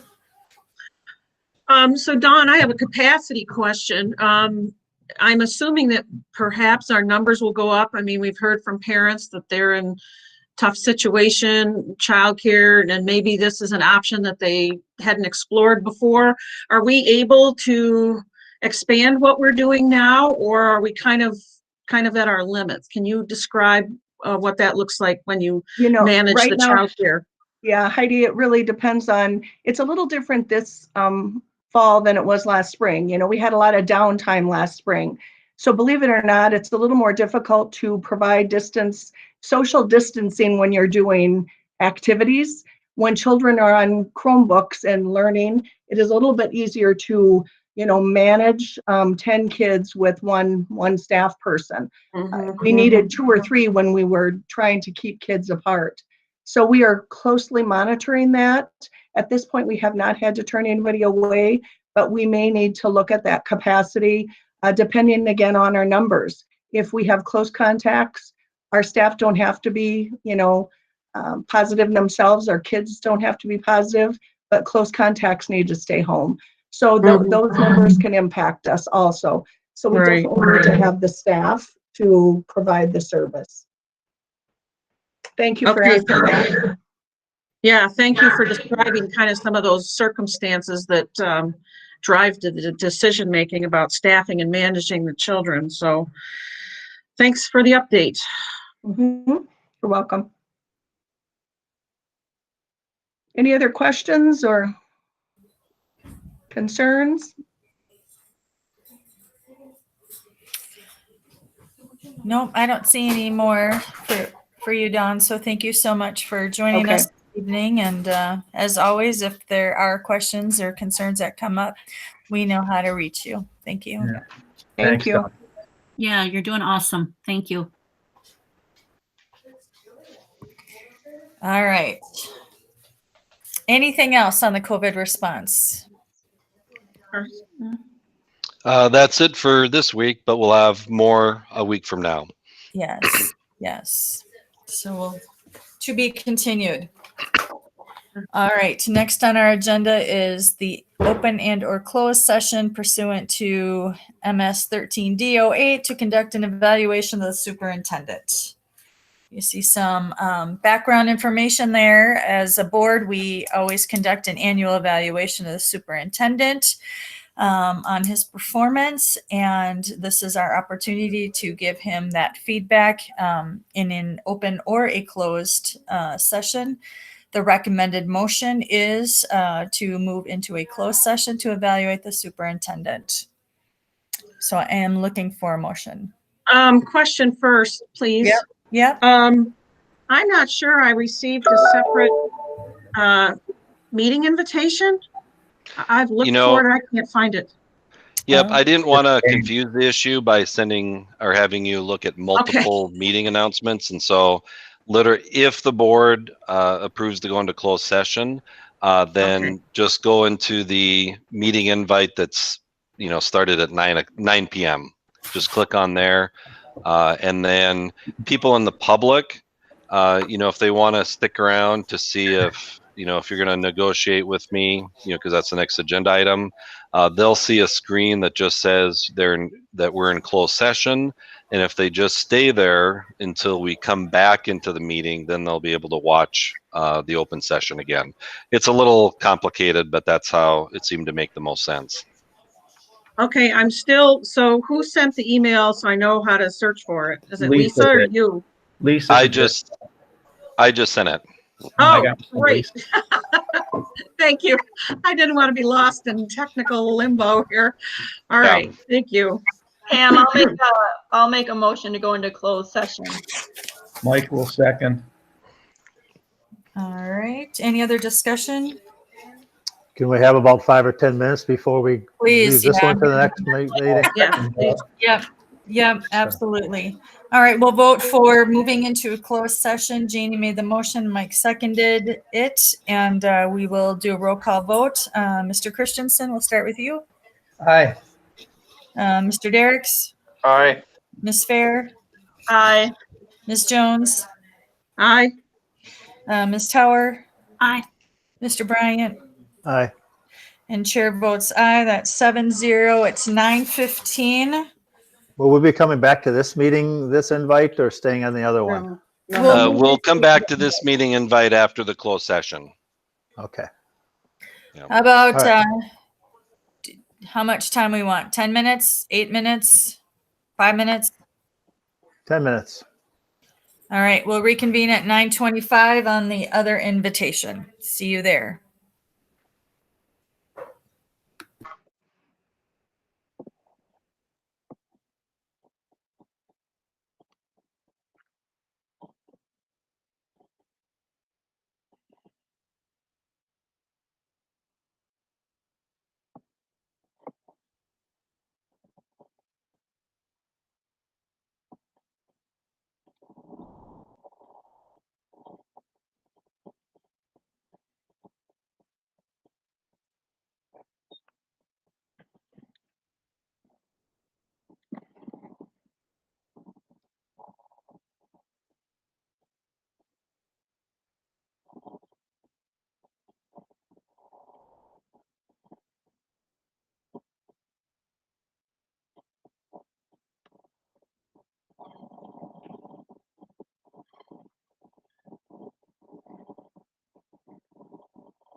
Are we all here? No, missing Mike. We are not. Karsten?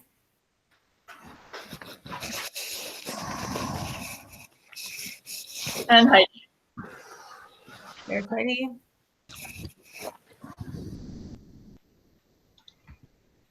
Karsten.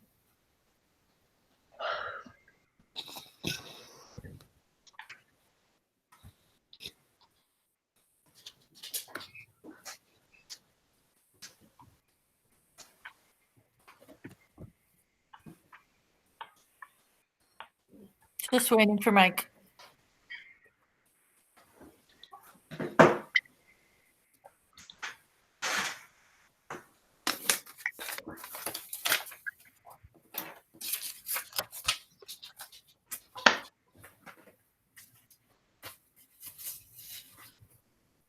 There he is.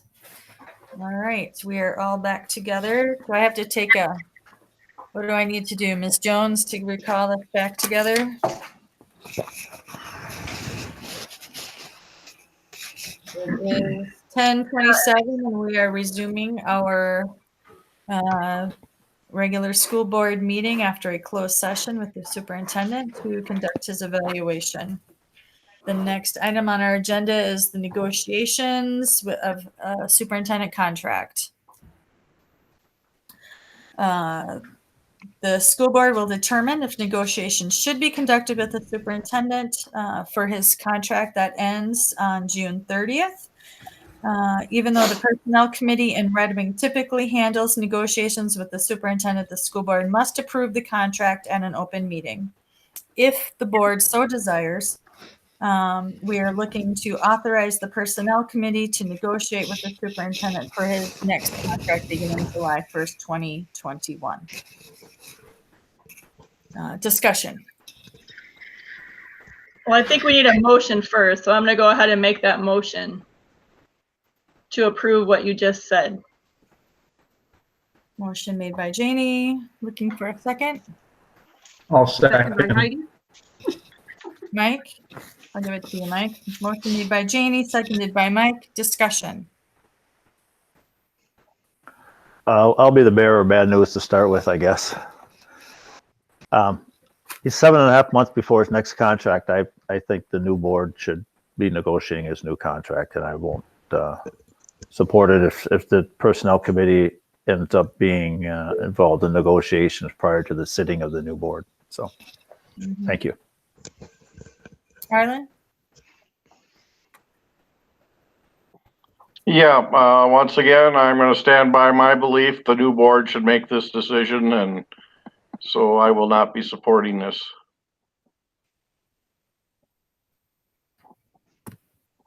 Other discussion? Janie? And I will be supporting this because I believe it's in the best interest of our staff, our community, and our students. I think we just get the process going. I do not understand how we'd go look for other staff in the midst of all the uncertainty we have going on. So I just think we have to start the process and get going. I agree with Janie. I mean, I can't imagine that 3 brand new board members, half the board is going to be working with a superintendent for weeks, evaluate everything we've gone through tonight, and then start a hiring process. And really, the last superintendent search I did, the superintendent gave us way notice ahead of time in October so that we could find a new superintendent, interview, and get ahead of a little bit ahead of other districts in order to keep what we, to find what we had. So I don't think the board is understanding the hiring cycle here if you're thinking something different's going to happen. So, and we talked about referendum planning, and I don't know why you would want to attempt to short-term the superintendent, leading you out of COVID and into the next phase of referendum planning.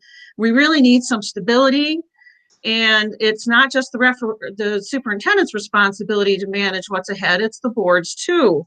And you need an experienced person in charge. I'm proud to say I was the board chair when we led the superintendent search for Karsten.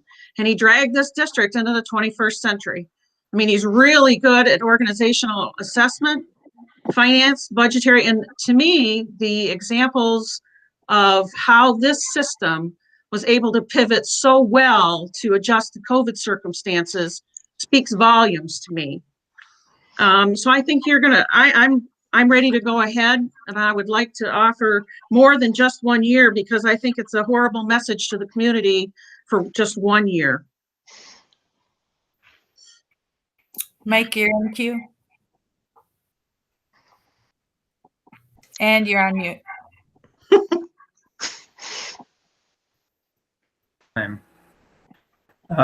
I'll second what Janie and Heidi said. Just going through the paperwork that we did tonight and people on the board not necessarily following what it was that we were doing, and they've been on the board for a few years.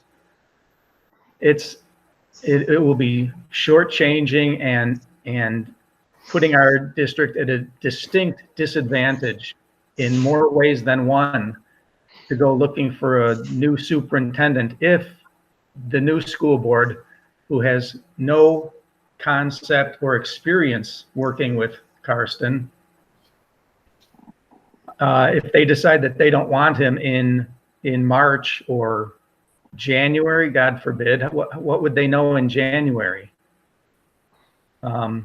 It's really, plus besides the COVID thing, having all these things that have been set in place effectively by Superintendent Anderson, I just don't see a good way to have somebody else, somebody without experience working with the superintendent, decide whether he's suitable for the job or not. In order to decide that, they would have to come in with a preconceived notion that he either was or wasn't good at what he was doing. And neither one of those would be a good approach to hiring or firing a superintendent. You need to gain the experience working with somebody in order to find out how they work and what kind of job they do and how they do it. While I understand the hesitation to have 3 people going off the board approve of negotiating with the superintendent, I don't see how you can have 3 new people coming on the board hire a superintendent in the first 3 months of their tenure. That's all. Holly? Thank you, Pam. In listening to all of this, there seems to be a lot of put downs in a lot of different capacities, and it doesn't feel okay. And it's unfortunate because what Karsten needs from us is leadership. And going back and forth and not listening to each other, but putting each other down is so frustrating and so detrimental to what we're supposed to be doing for the community. So I feel bad, Karsten, that you've had to be part of trying to navigate so many different personalities, myself included. But because somebody's been on the board for 10 years doesn't mean that they're a stellar board person. I'm not saying you are or you aren't. But because somebody gets on and they're on the board for 2 months doesn't mean they don't have a clue. So saying things that are blanket statements like that are extremely unfair for the superintendent, because he's going into a new board next winter with 4 of us who are on, 3 new people. And we should have as much faith in 3 new people as we are supposed to have in each other. And listening to what I've been listening to, it's really depressing. So, I'm not sure how I'm going to vote at this moment, but I just had to get that out. Thank you, Holly. Arlen? Yeah, what I'm hearing is a little concerns me because I have not said I don't want Karsten to have his contract renewed. I think you've lost faith in people coming on that they will make a decision that that he very well will be the superintendent with the new board approve it, but to take that choice away from our new incumbent or new board members coming in there, I think shows a lack of faith in our existing board that they can do a good job and make a good decision. And I don't see this. I think this is a choice of the new board. And I'll stand by it. And I shouldn't have come back a second time with it, but I feel very strongly about this, that the new board should make that decision. And I actually believe they would renew the contract, but for you outgoing board members to tell us that we have to go with what you feel was right for the long term, then you should have run again. So I think everybody's had a chance to weigh in on this, and I will just end this conversation by saying that in my professional life, what I have learned is that, I go through an evaluation every single year as well. And it's this board that has done an evaluation based on the work that we have done with the superintendent. And I feel strongly that it's this board that should make a recommendation on whether we as a district continue with his leadership or not. Based on the evaluation that we've conducted and met on just prior to this discussion. And so I feel very strongly that it shouldn't be pushed out to a new board, not because they're not capable. I'm very excited to get to know those folks and work with them.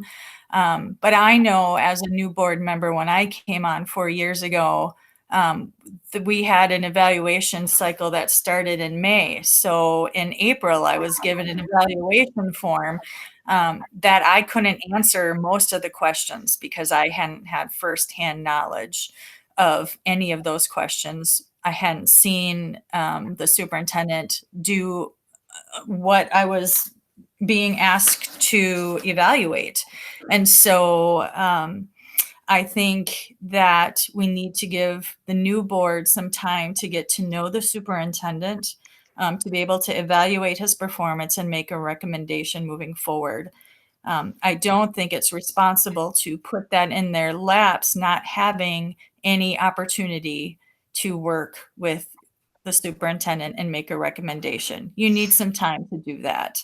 And I think that's just a fact. I wouldn't want my current boss to do an evaluation of me at my job, give me a really good recommendation and evaluation, and then she leaves her job and a new person comes in and says, well, I've heard, or I know, or my perception is, and I don't want you in this job anymore. That is not how I would want to be evaluated and either hired or fired in my job. So that is my 2 cents. Anybody else have anything else they would like to share during this discussion time?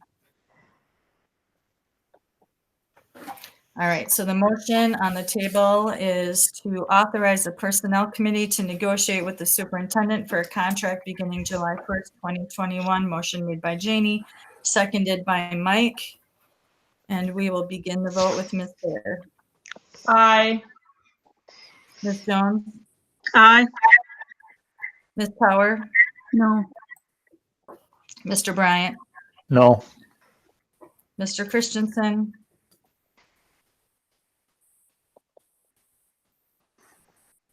Mr. Christensen?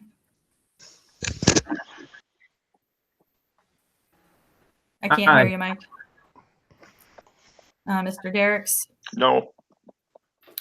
And chair votes aye, so that passes 4-3. So we will bring this to the Personnel Committee to begin the negotiation with the superintendent for his new contract. Thank you, by the way, not only for, the possibility of a new contract, but also discussion during the closed session, for my evaluation. We're all on the same team. We need to work together, and I'm committed to it. and I know that each of you is as well. So hopefully we can continue stepping forward together. Thank you. Upcoming meetings and future topics. There's a list of upcoming meetings there. We will meet again as a group next Monday, next Monday, November 23rd. The Finance Committee is meeting at 4:45, and then we will have our workshop / special board meeting to discuss COVID-related issues.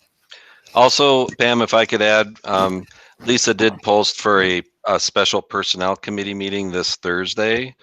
And superintendent or contract's one of them, but also we need to go over terms and conditions of employment for program directors and non-classified personnel, discussion about director of technology and some other items. So just wanted to be forthright with that, that has been posted. Also, I'm hoping that just 30 minutes before that, we could have the non-certified negotiations committee meet just to talk about food service MOU request, as well as kind of prep for custodial negotiations. So hopefully that's also on Thursday. Heidi, were you raising your hand? Yes, I don't see it on the schedule. I just wanted clarification. We're not having a board meeting, a workshop on the final Monday of December, correct? Or not? I don't know. And what was the other one? Sometimes we don't have a finance committee meeting either on that 4th Monday. So I don't know if decisions have been made.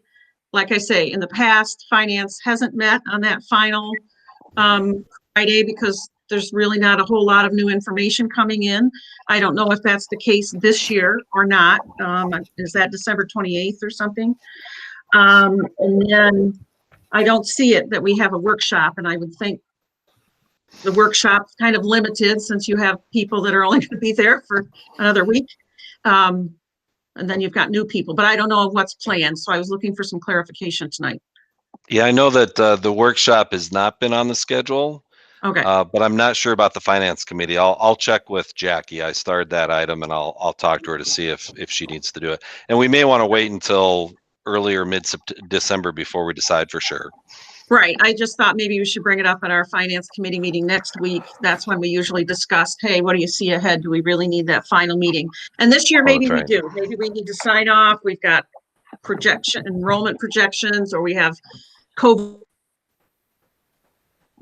grants or something that we need. I don't know what's incoming this year because so anyway, just food for thought. And actually, Heidi, if you don't mind bringing that up at the next finance committee meeting, sure. Because I think the group there will want to decide together if they want that meeting in December. Exactly. Yep. All right. Anything else we want to highlight? All right, then I will entertain a motion to adjourn. So moved. Jim? Second. Polly? Any discussion? Heidi Jones, we'll take a roll call vote starting with you. Aye. Ms. Tower? Aye. Mr. Bryant? Aye. Mr. Christensen? Aye. Mr. Derricks? Aye. Ms. Fair? Aye. Chair votes aye. We are adjourned 7-0. Thank you, everyone. Sleep well. Good night. Go Vikings. 10:45. Hey, I don't care. The Vikings won, so that's what. Oh, they did? Yeah. Oh. In Chicago. That'll be a cold day in Chicago when the Vikings beat them. Yeah, I know. I love it. See you later. Bye.